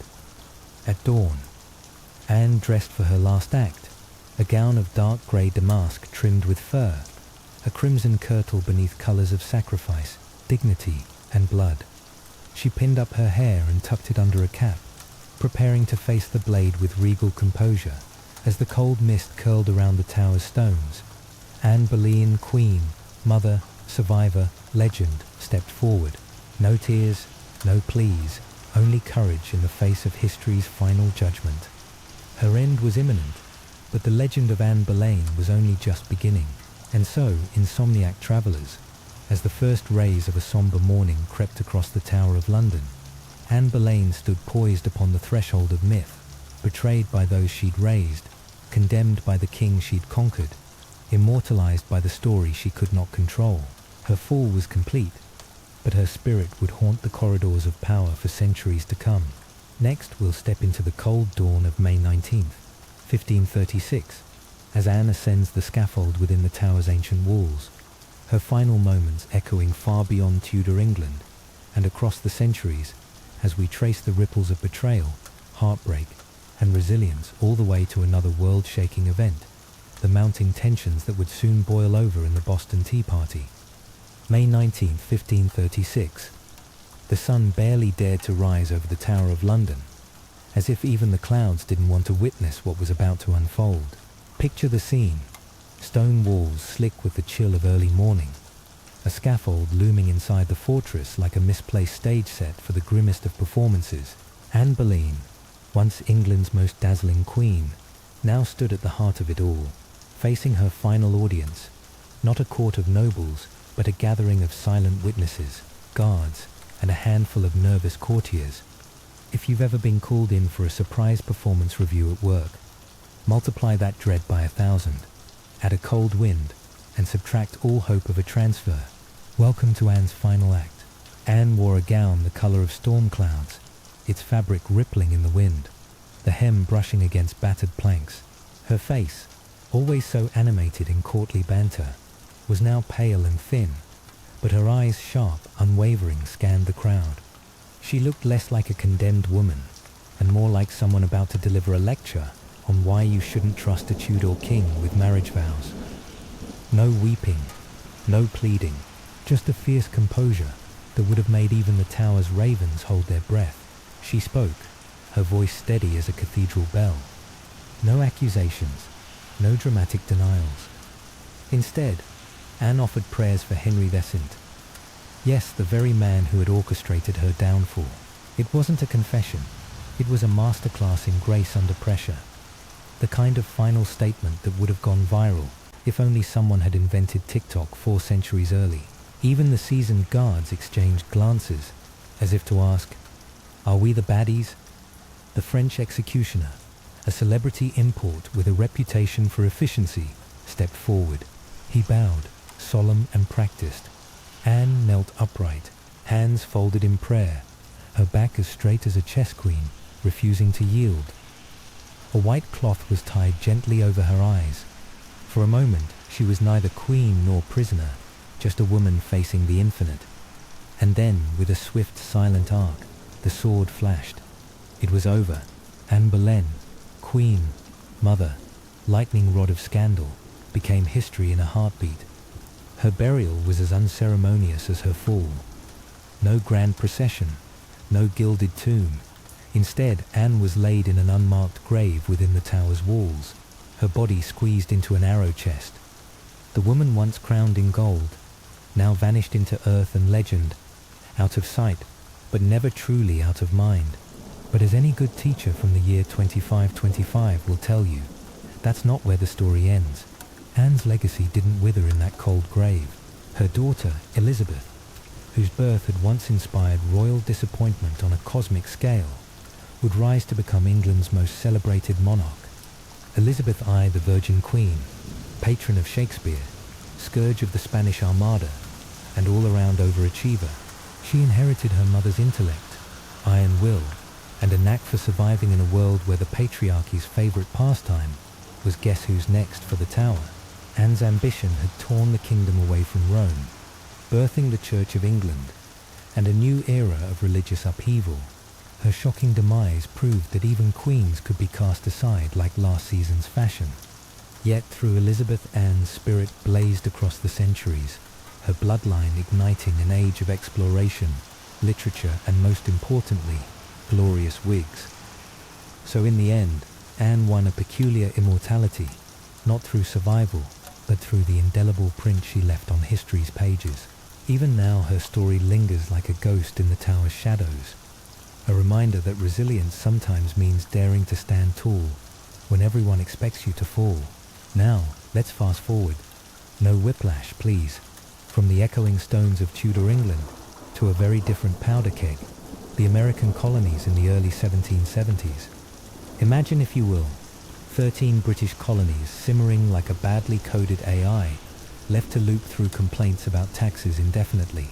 The once adoring relationship with Britain had soured into suspicion, resentment, and the kind of family drama that makes reality TV look tame.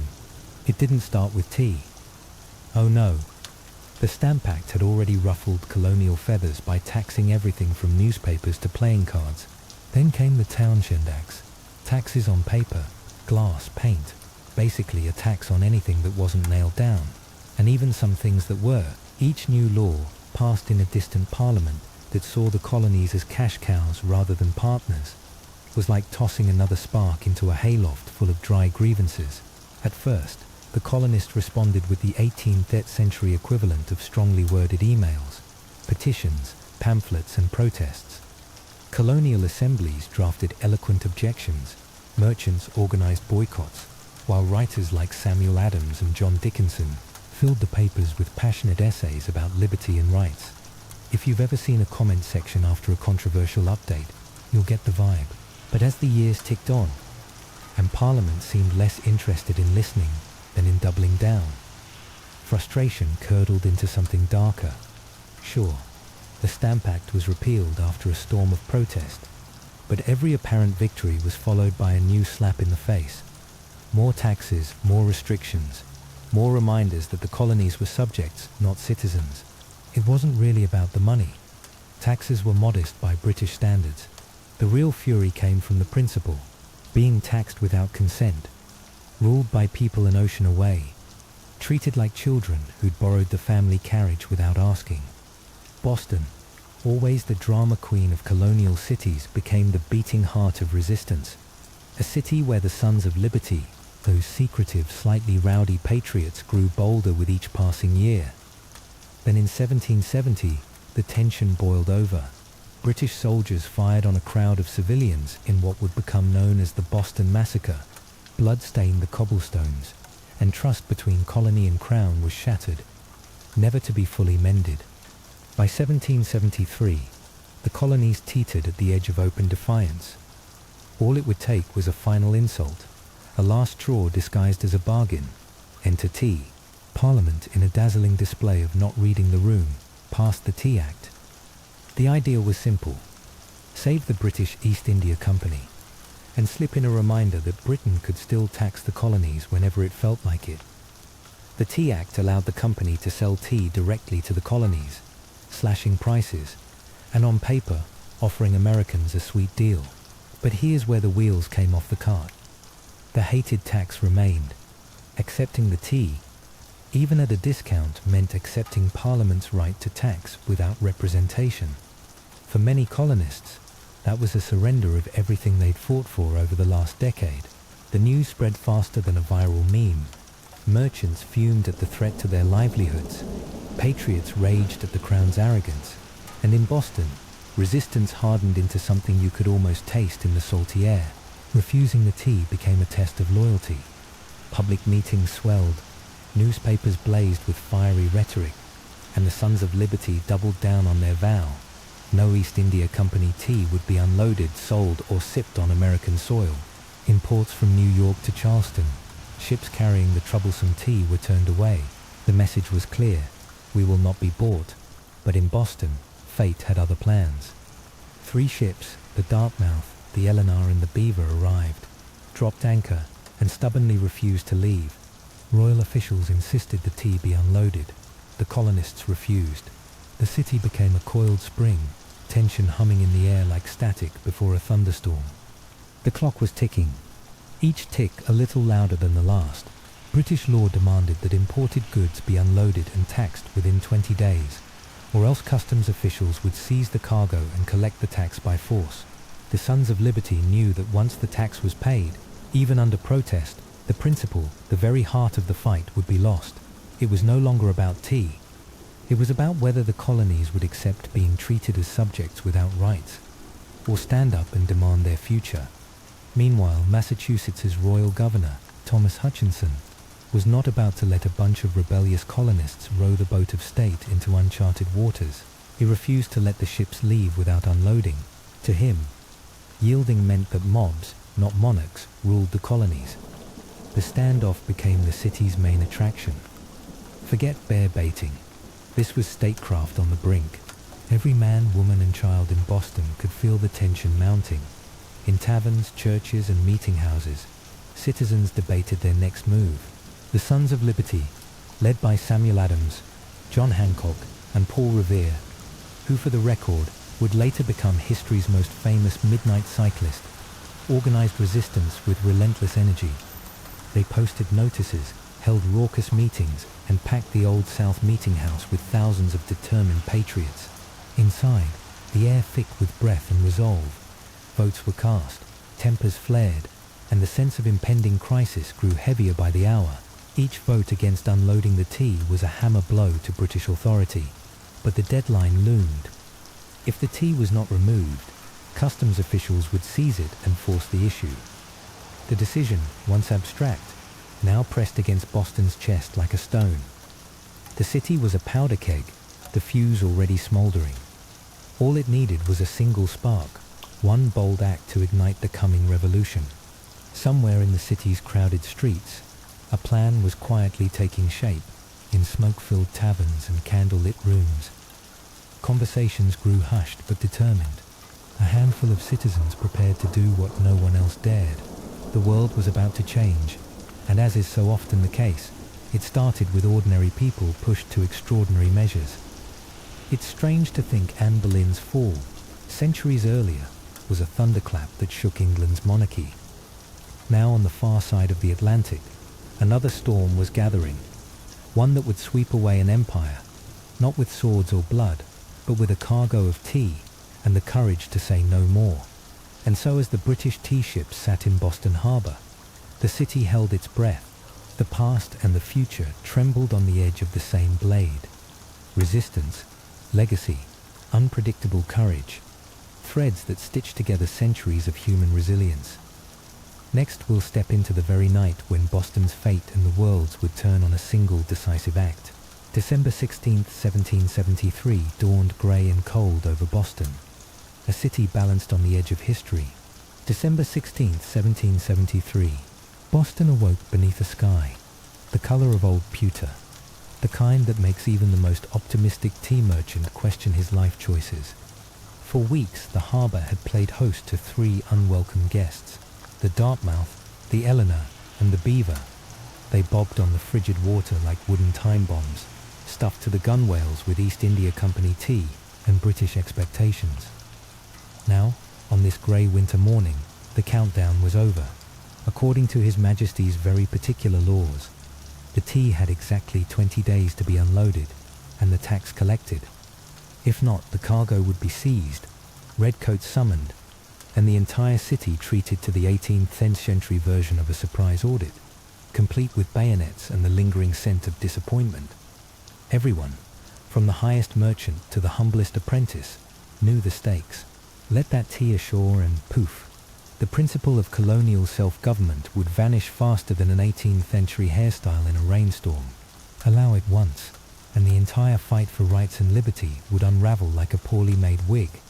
That morning, the Old South Meeting House became the pulsing heart of a city on edge.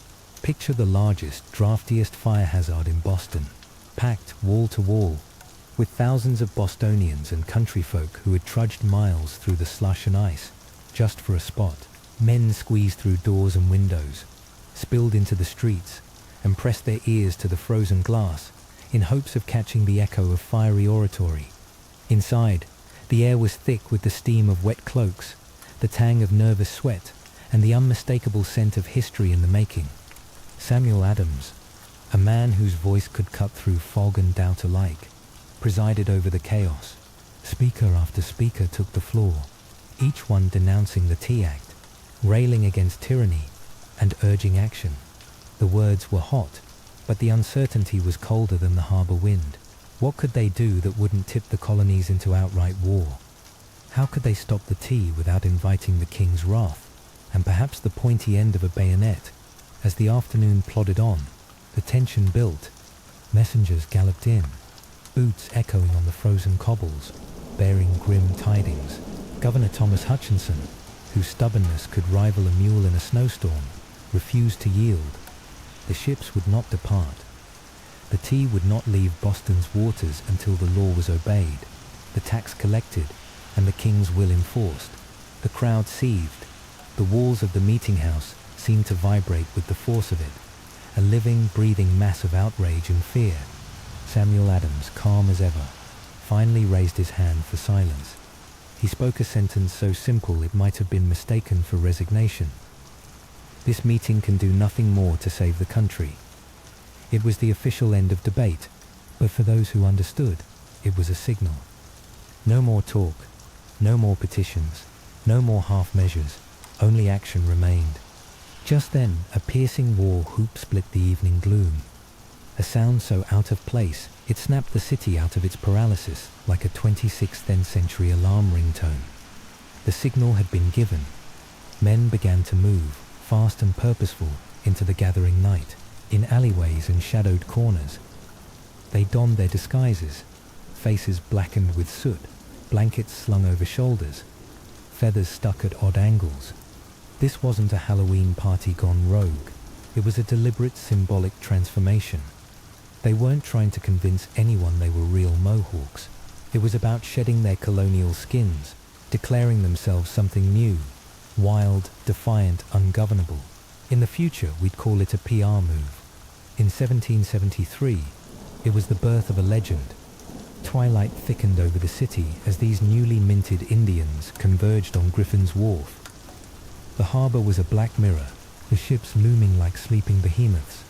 The cold bit deep, numbing fingers and turning breath into clouds. But there was no rowdy shouting, no drunken chaos. This wasn't a riot, it was a mission. With hatchets and clubs, the men boarded the Dartmouth, Eleanor and Beaver, outnumbering the handful of stunned crew, still aboard.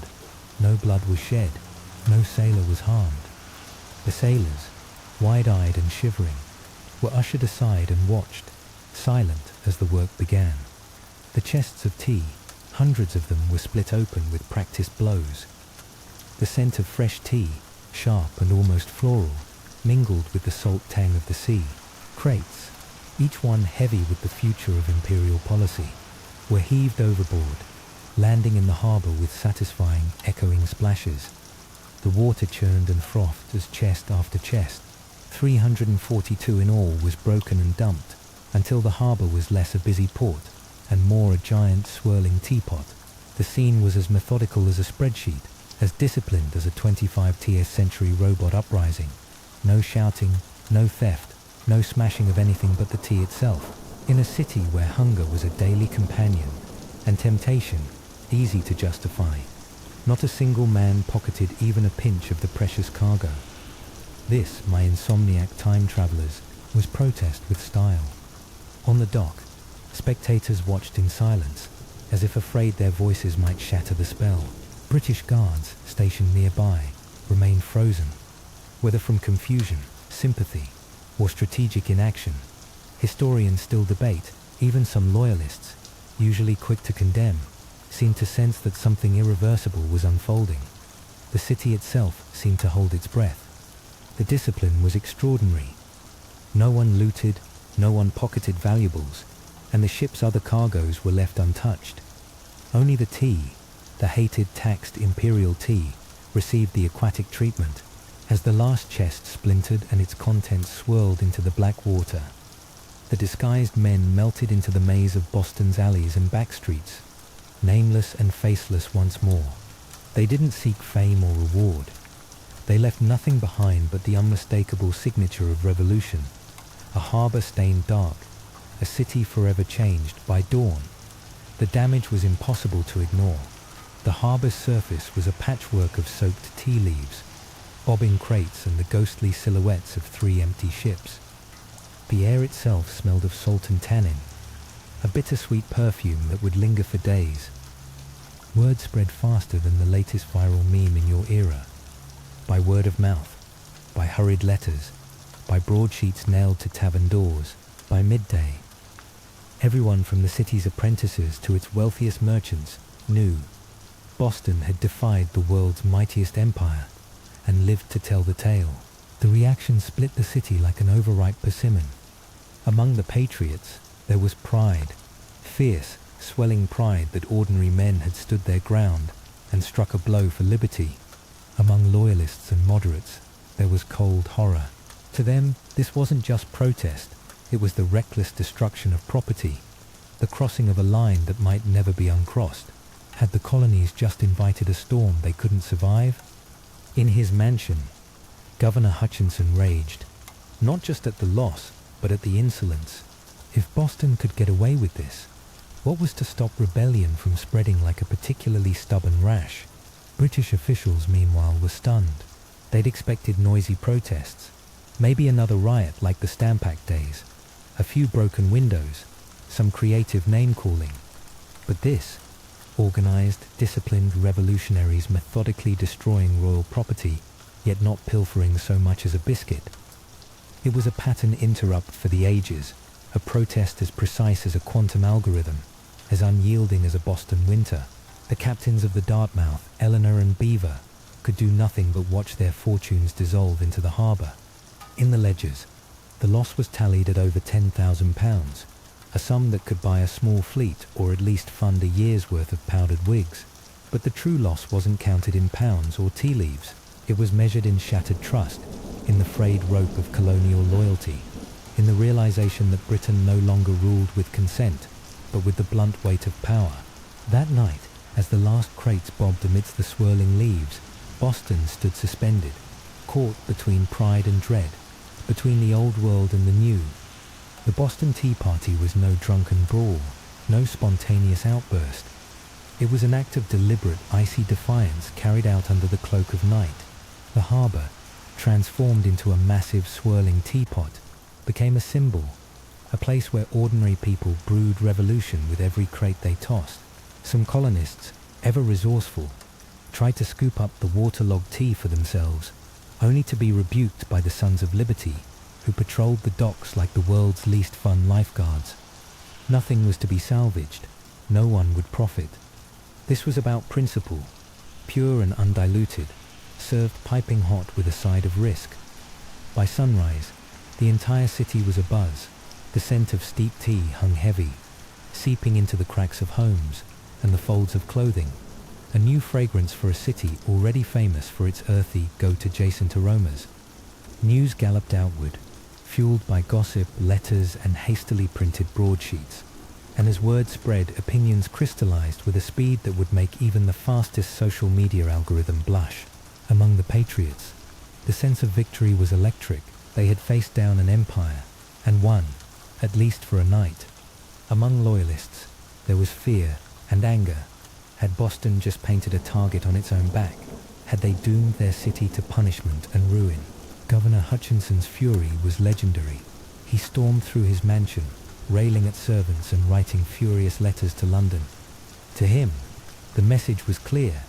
If the king's authority could be mocked so openly in Boston, where else might rebellion take root? When news of the Boston Tea Party finally splashed across the Atlantic and reached London, it landed like a brick in a bowl of porridge. British officials, already frayed by years of colonial mischief, exploded in outrage.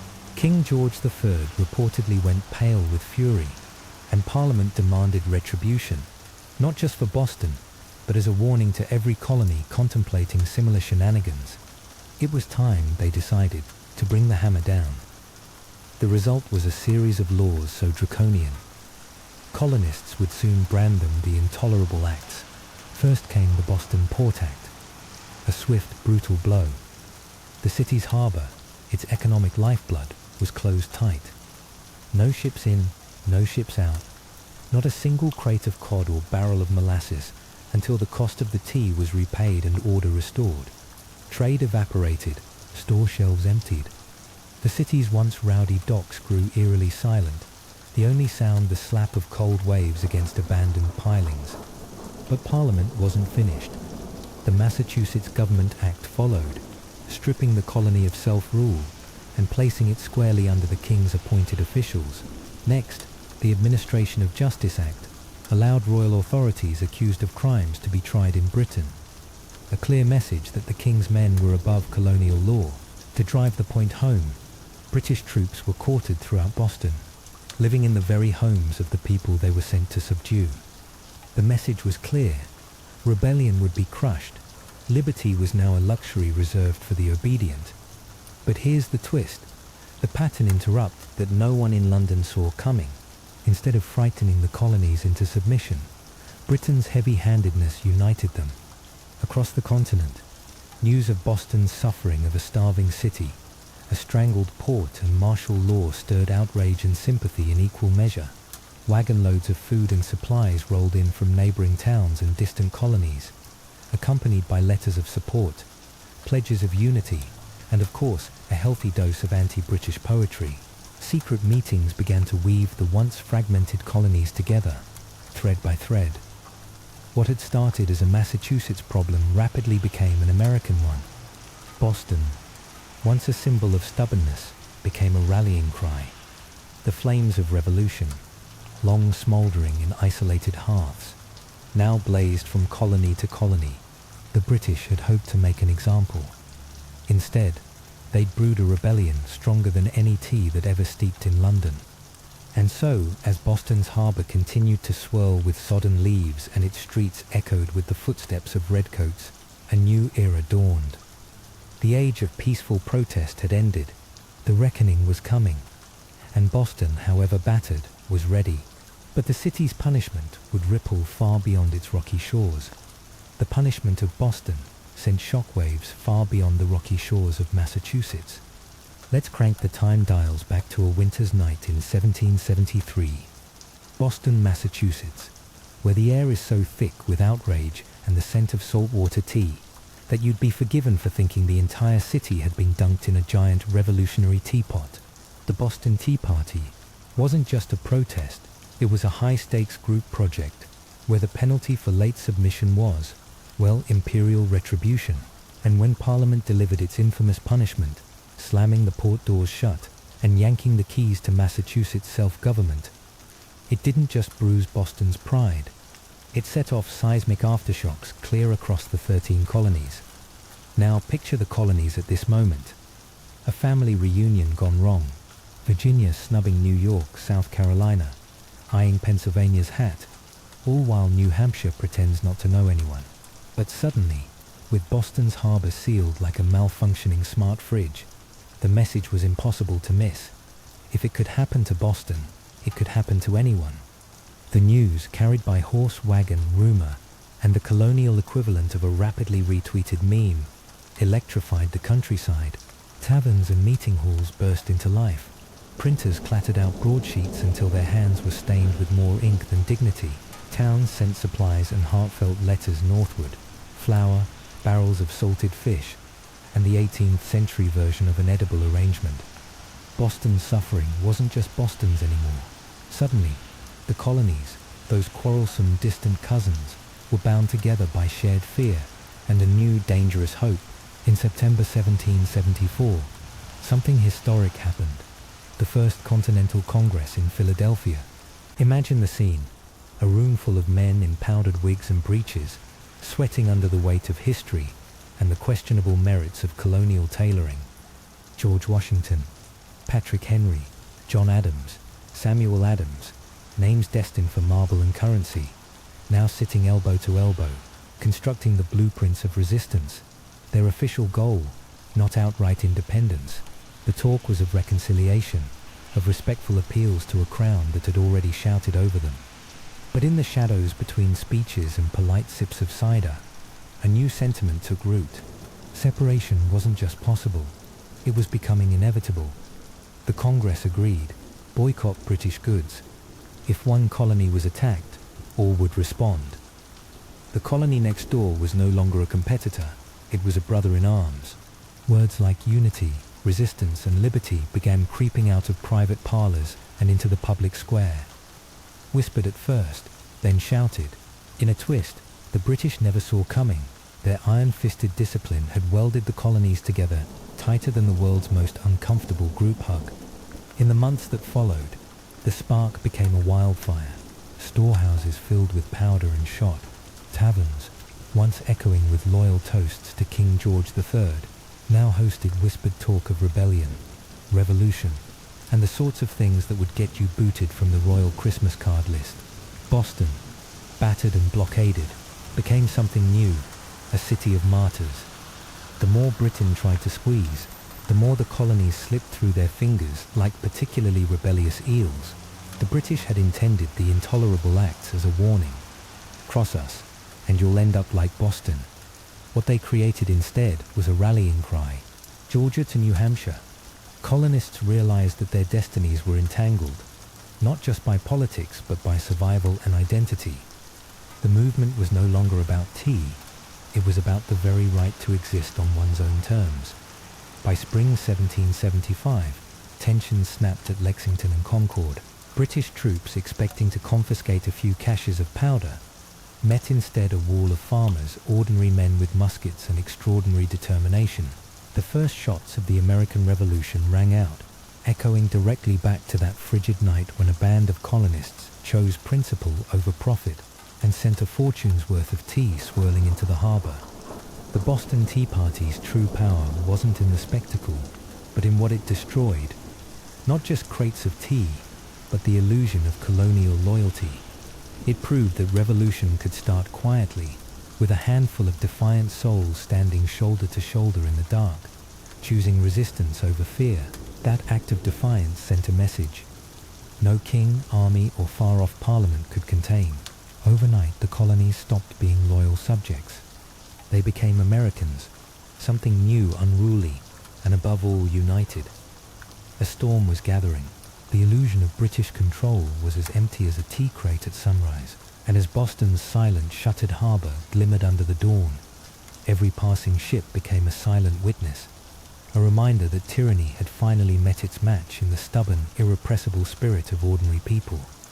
But let's leave Boston, martyr city, symbol of unity, birthplace of rebellion, smoldering in the background for a moment, because while the world was busy scribbling the first lines of American independence, something even more ancient was waiting to be remembered, thousands of miles and thousands of years away.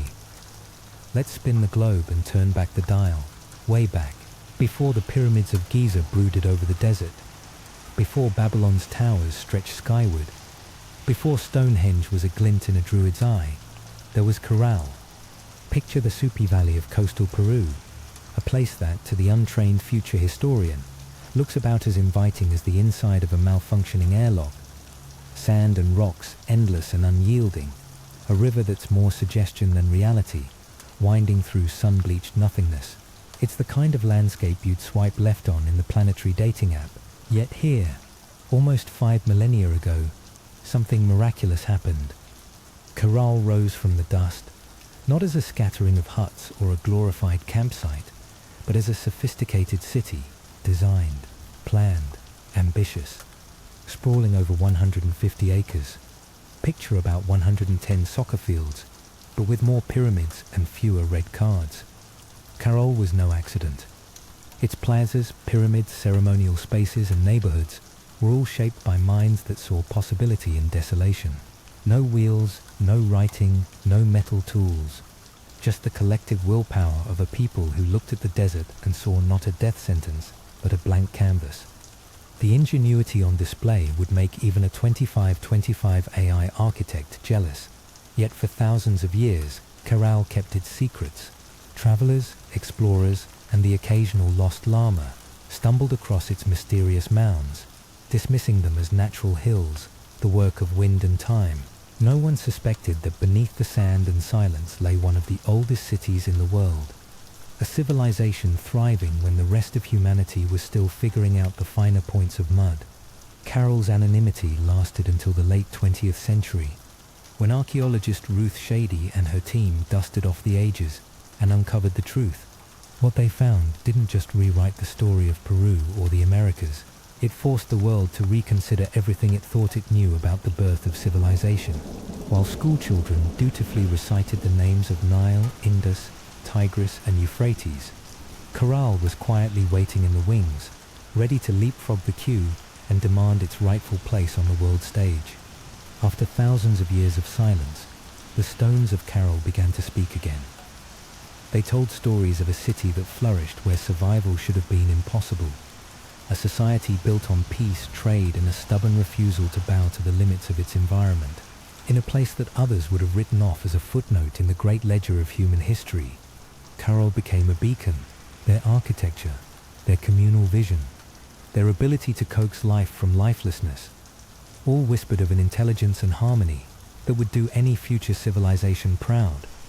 The Supe Valley, at first glance, looks like the set for a dystopian drama.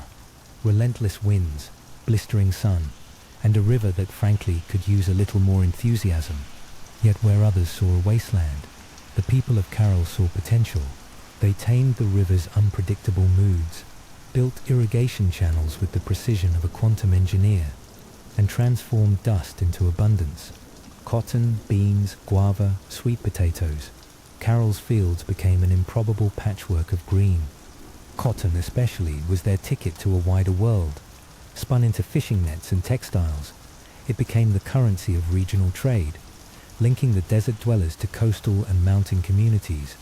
But agriculture was just the beginning. The people of Caral didn't just conquer the desert, they made peace with it. Their buildings were designed to withstand both the scorching sun and the rare, vengeful rains that sometimes lashed the valley. They watched the skies, tracked the stars, and planned their seasons with the accuracy of a GPS-guided crop drone. Their city pulsed with trade. Dried fish, fruit, handmade goods flowed up and down the coast, exchanged for shells, gems, and ideas. Caral was never isolated. It was a hub, a node in a network of exchange that stretched across the ancient world. Survival in Caral wasn't about brute force. It was about partnership with nature, with each other. The society that emerged was complex, communal, and astonishingly advanced for its age. They didn't just eke out an existence, they flourished, building a world that was not merely functional, but extraordinary. For millennia, Corral's story was buried, literally beneath the sands of time. But now, its stones have begun to speak to us again, whispering lessons of ingenuity, resilience, and unity in the face of adversity. Whether imposed by an empire or by an unforgiving landscape, ordinary people have always found ways to survive, to innovate, and sometimes to change the course of history. And so, as the echoes of Boston's rebellion fade into the Atlantic fog and the sun rises over the windswept ruins of Carroll, we find the same thread running through these distant worlds, the enduring human spirit refusing to be extinguished, whether by king, by desert, or by the passage of time itself. And if you thought Carroll's story ended with its rediscovery, just wait, because rising out of the desert like ancient guardians, the pyramids of Carroll defy everything we thought we knew about early civilization in the Americas, emerging from the Peruvian desert like the fever dream of a time-traveling architect. The pyramids of Carroll refuse to play by the rulebook of ancient American civilizations. Forget the image of rough, lumpy mounds built by primitive hands. Carroll's monuments are the architectural equivalent of a surprise plot twist, meticulously constructed with an ambition that would make even the most jaded future city planner raise an eyebrow. At the heart of this ancient city, the Pyramid Mayor looms. No, not a bureaucrat with a sash, but a colossal structure stretching more than 450 feet in length and rising nearly 60 feet above the desert, like a stone cruise ship permanently dry-docked in the sand. This was no mere pile of rocks. It was a feat of engineering that, if I'm honest, would earn at least a few holographic medals in my 26th century classroom. Built from stone, mud, and because why not, giant woven reed bags filled with rocks, the pyramid wasn't just meant to outlast the local weather. It was deliberately designed to withstand the sort of earthquakes that would have most modern apartment complexes curling into the fetal position. And so it has, standing serenely for almost 5,000 years, its silhouette cut sharp against the relentless wind and the slow march of time. But let's set aside those dusty Indiana Jones tropes. Carroll's pyramids weren't mausoleums for kings or egotistical building projects for afterlife-obsessed pharaohs. Not a single tomb. No mummies. No wall-to-wall hieroglyphic bragging about military conquests. Instead, these pyramids were buzzing centers of ceremony, power, and public gathering. Atop their summits, reached by broad, elegant staircases, stood temples and communal spaces. Here, fires once danced in the open air, rituals played out under the infinite Peruvian sky, and the scent of burning offerings mingled with the desert wind. Down below, vast plazas sprawled at their feet, including sunken, circular amphitheaters that could have accommodated thousands. Imagine standing in the midst of one. The sun setting, the air cooling, the sound of footsteps echoing against ancient stone. These spaces weren't just for show. They were gathering grounds for religious ceremonies, political debates, and wild ancient block parties. The city's very layout practically shouts, "Come together, stay a while, let's talk cosmos." Corral's design reveals a society that valued order, community, and a cosmic connection. Think of it as the original LinkedIn network, but with more astronomy and less awkward small talk. Surrounding these monumental structures were smaller residential complexes, likely home to priests, administrators, artisans, and the essential peasant class, the unsung heroes who, if you squint, look suspiciously like the ancestors of anyone who's ever tried to organize a neighborhood potluck. And the location of those pyramids, not accidental. These monuments were strategically placed, aligned with celestial events, solstices, sunrises, the mysterious choreography of the stars. For the people of Corral, architecture was never just a matter of shelter or ego. It was a spiritual, mathematical, and cosmic undertaking, a way to anchor human life in the swirling patterns of the universe. Now picture yourself strolling among these weathered stones, the sun beating down, sand crunching underfoot. There's no hum of traffic, no plastic wrappers, no Wi-Fi signal, just you and the silent testimony of a civilization that raised these pyramids without metal tools, without the wheel, without even the luxury of a llama-powered dolly. And yet, what rises from the desert is symmetry, scale, and precision. The pyramids of Caral weren't built for vanity or for war. They were built to connect earth and sky, community and cosmos, humanity and eternity. They still whisper, if you listen, across the sands, a story that will not be erased. Something about Caral feels fundamentally different from the other ancient civilizations you may have binge-watched on your preferred streaming cortex. No weapons, no defensive walls, no mass graves lurking beneath the dust. Unlike the kingdoms that rose and fell in bloody cycles of conquest, Caral offers a plot twist, a society built on peace. Let me repeat that. No armies, no fortresses, no evidence of war. It's the ancient world's equivalent of discovering your favorite dystopian show is actually a musical. Here was a civilization that flourished, not through violence, but through cooperation, trade, and shared belief. Energy wasn't spent sharpening spears or expanding kill zones, but in constructing temples, tracking the stars, composing music, and hosting communal events. Their plazas and pyramids weren't monuments to military victories. They were spaces for celebration, worship, and governance. This was a city that chose gathering over conquering, negotiation over destruction, a civilization that invested in collaboration, not conflict. Trade was the arterial network that kept Caral's heart beating. Along the fertile riverbanks, cotton was grown and spun into fishing nets, which were then traded with coastal communities. In return, Carolites received dried fish, a critical protein source, and a steady flow of exotic wonders from afar. Colorful Pacific shells, precious stones from the highlands, even rare tropical fruits from distant valleys. This web of exchange stitched disparate communities into a peaceful network of mutual benefit. With Caral at its vibrant humming center, religious and ceremonial life was the glue binding this social fabric together.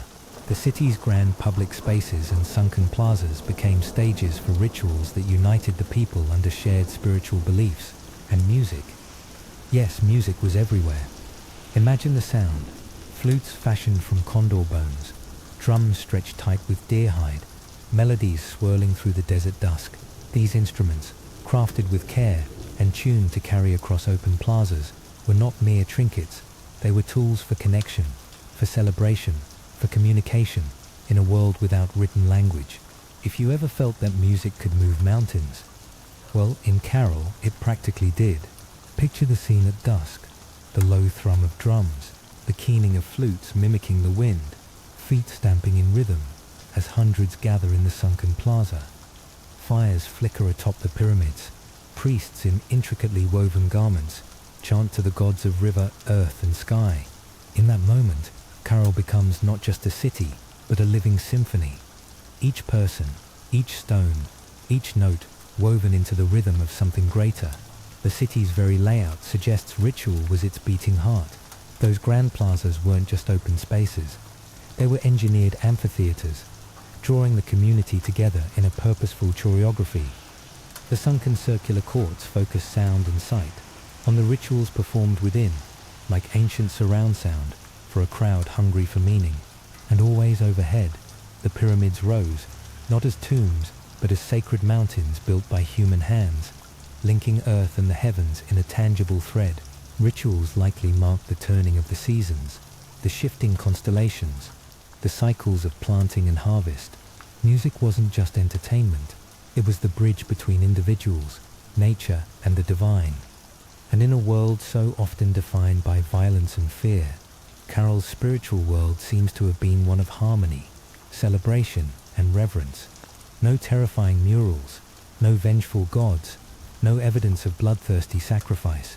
Even today, if you stand in the ruins and let the wind whistle, you might just catch the faintest echo of those ancient songs, remnants of a people who found beauty and connection in a harsh, endless landscape.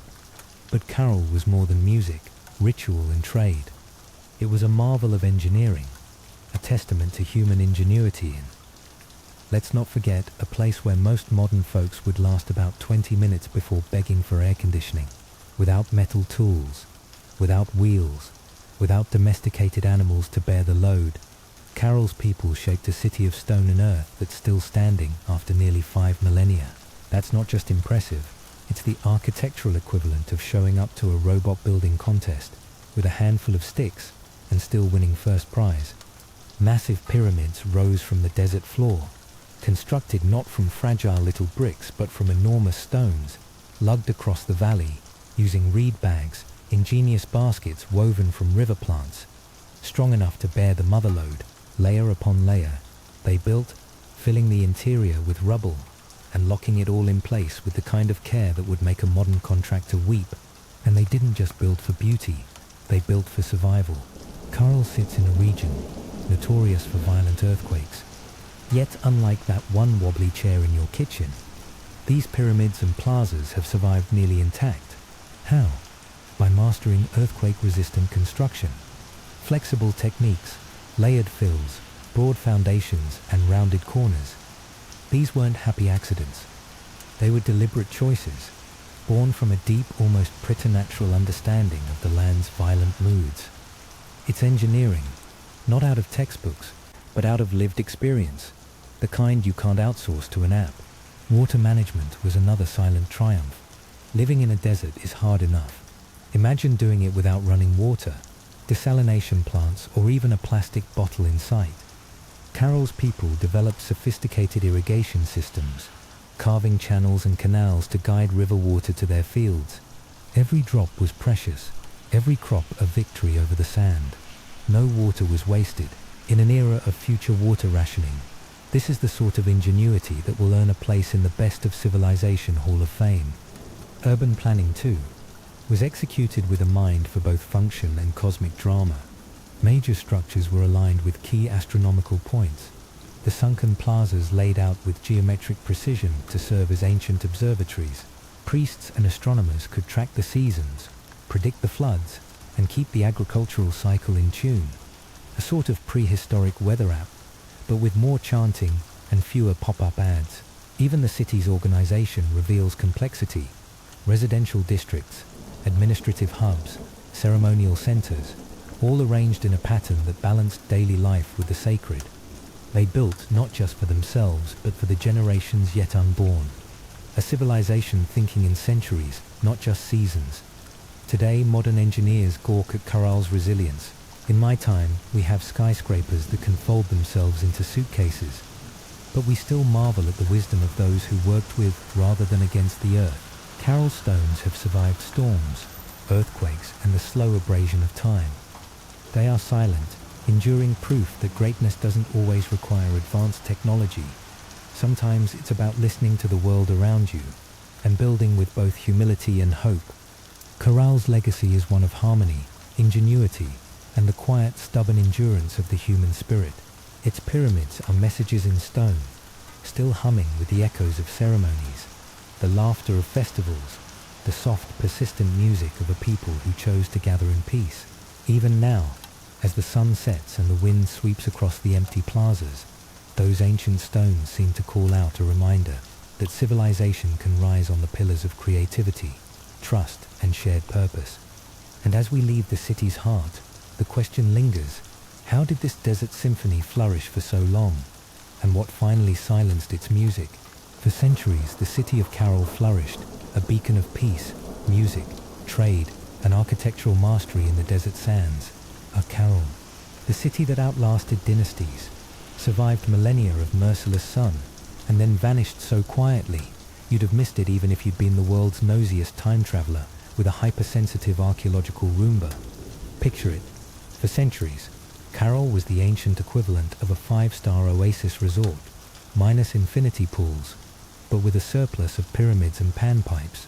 Its people spun cotton, traded with neighbors, and hosted what I can only describe as the intercontinental music festivals of the 3rd millennium BCE, all while crafting an urban landscape that would make any modern city planner weep into their reusable coffee cup. And then, as if the whole city hit the snooze button and never woke up, Carral emptied.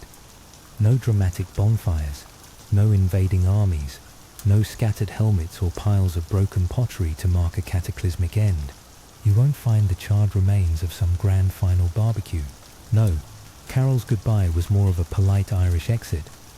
One by one its plazas emptied, its avenues grew silent, and even the ever-present music faded until only the wind remained as a reluctant DJ. It's the ultimate ghosting. 4,000 years before texting, mind you. But why did they leave? That question still drifts across the Supi Valley, like a particularly nosy drone. Some researchers, squinting at pollen grains and the sedimentary fine print, suspect climate change played the villain. Evidence suggests Carol's lifeblood, the river, began to dry up, replaced by droughts that would have made even the hardiest cactus reconsider its life choices. Agriculture faltered. The once bountiful fields of cotton and squash shriveled, and with them, the intricate trade networks that kept Carol's markets humming like a well-oiled abacus. You can almost hear the ancient equivalent of a town hall meeting. So, anyone else notice their tomatoes are dust? Other scholars, ever the economic theorists, point to shifting trade routes as the silent executioner. As rival cities popped up along the coast and inland, Carol's monopoly on cotton, fish and produce may have eroded like a sandcastle at high tide. Demand dried up, neighbors started their own farmers' markets, and Carol's merchants found themselves with surplus textiles and nowhere to send their invoices. Slowly, the city's commercial heartbeat faded. Imagine your favorite online retailer losing all its customers to a trendy new startup in the next valley over. That's Corral, only with fewer pop-up ads and more llamas. Then there are those who whisper of internal troubles, political squabbles, religious shake-ups, or perhaps just good old-fashioned exhaustion after centuries of innovation.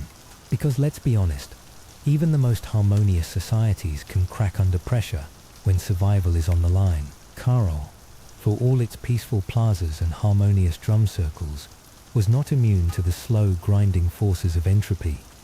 Without written records, we're left to speculate.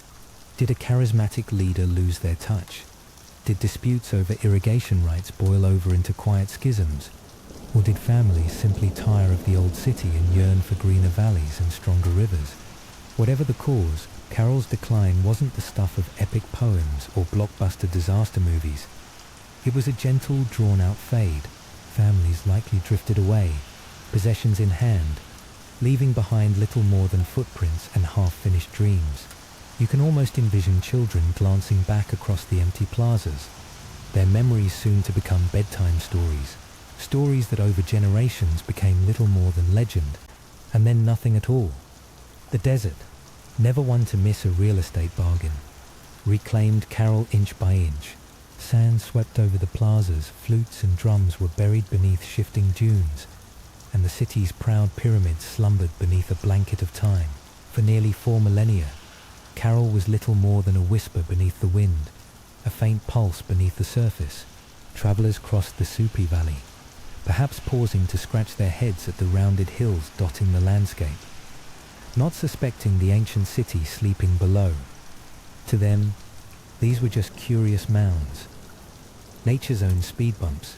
For the better part of 4,000 years, Carol lay undisturbed, waiting for someone to listen, to look beyond the obvious, to remember. And then in the late 20th century, a time when humanity was busy inventing the floppy disk and debating the merits of neon spandex, Carol's story found a new chapter. Enter Ruth Shady, the intrepid Peruvian archaeologist with a sixth sense for hidden history and a stubborn refusal to accept just a hill as an answer.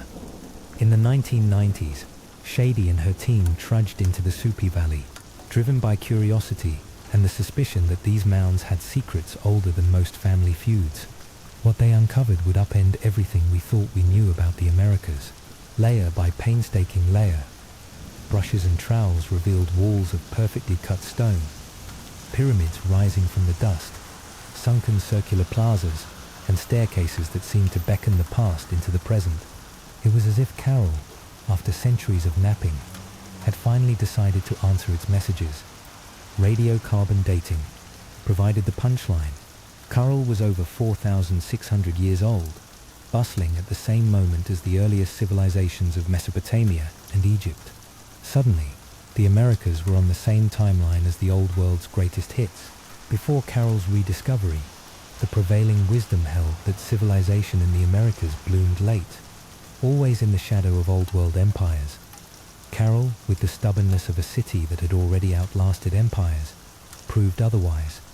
Here was monumental architecture, sophisticated urban planning, a vibrant culture of music, trade and ritual, all without the wheel, without written language, and crucially, without the bloodstains of conquest. Ruth Shady and her team unearthed more than stone and dust. They found the artifacts of daily life, musical instruments carved from bird bones, fishing nets still tangled with the hopes of their last catch, textiles woven with geometric dreams, and quippers, the enigmatic knot records used to keep track of everything from potatoes to perhaps the local gossip. Even offerings to the gods, left in hidden corners, hinted at a society deeply attuned to both the earthly and the divine. Carroll's rediscovery was more than an academic triumph. It was a resurrection. A civilization that had slumbered beneath the desert for thousands of years now stood revealed, its plazas basking once again in the golden light, its pyramids casting long shadows across the sand. The same winds that once carried the sounds of flutes and laughter now whistled through the reconstructed stones, as if the old city was stretching after a long nap and wondering what all the fuss was about. Today, Carroll is recognized as a UNESCO World Heritage Site, a fragile time capsule, a bridge linking our present to the dreams of the distant past. Its stones have endured, patient and unblinking, waiting for someone to finally listen. And when you walk among Carroll's weathered pyramids, you don't just see the bones of a forgotten city. You witness the blueprint of human possibility, the stubborn resilience and ingenuity that define our species. Let's pause for a moment. Pattern interrupt, incoming. This is not your typical ancient civilization story. There are no epic tales of conquest, no blood-soaked battlefields or tyrants with delusions of grandeur. Carroll's greatness lay in its harmony, its music, its communal ingenuity. Its pyramids rose not on the backs of slaves, but on the shared dreams of a people who valued knowledge over domination, connection over conquest. Imagine if most of human history's highlights were less Game of Thrones and more Cooperative Housing Project, Bronze Age edition, long before Rome's marble grandeur or Egypt's pharaonic tombs. Carroll's citizens mapped the stars, engineered irrigation systems, and crafted monumental architecture, all without written blueprints or the benefit of a single YouTube tutorial. Their legacy challenges the old assumption that civilization sprang from a single cradle. Instead, Carroll proves that the urge to build, to create, to reach for something beyond survival is universal, a shared inheritance that pops up wherever humans gather, regardless of geography. So, why does Carroll matter? Because its story is a gentle rebuke to the idea that progress requires violence, that greatness is measured only by conquest or empire. Carroll reminds us that a city can rise, flourish, and endure in memory through harmony, innovation, and the quiet persistence of ordinary people. In their earth-connected slumber, the people of Carroll left behind a challenge to build not by domination, but by dreaming together. Today, if you visit Carroll's silent plazas, close your eyes and listen beyond the wind, you might catch echoes. The thrum of drums, the laughter of children, the soft bargaining of traders, the low hum of music weaving through ancient alleyways beneath a vault of endless stars. Their stories are not gone. They're etched into the stones, waiting for new ears and new hearts.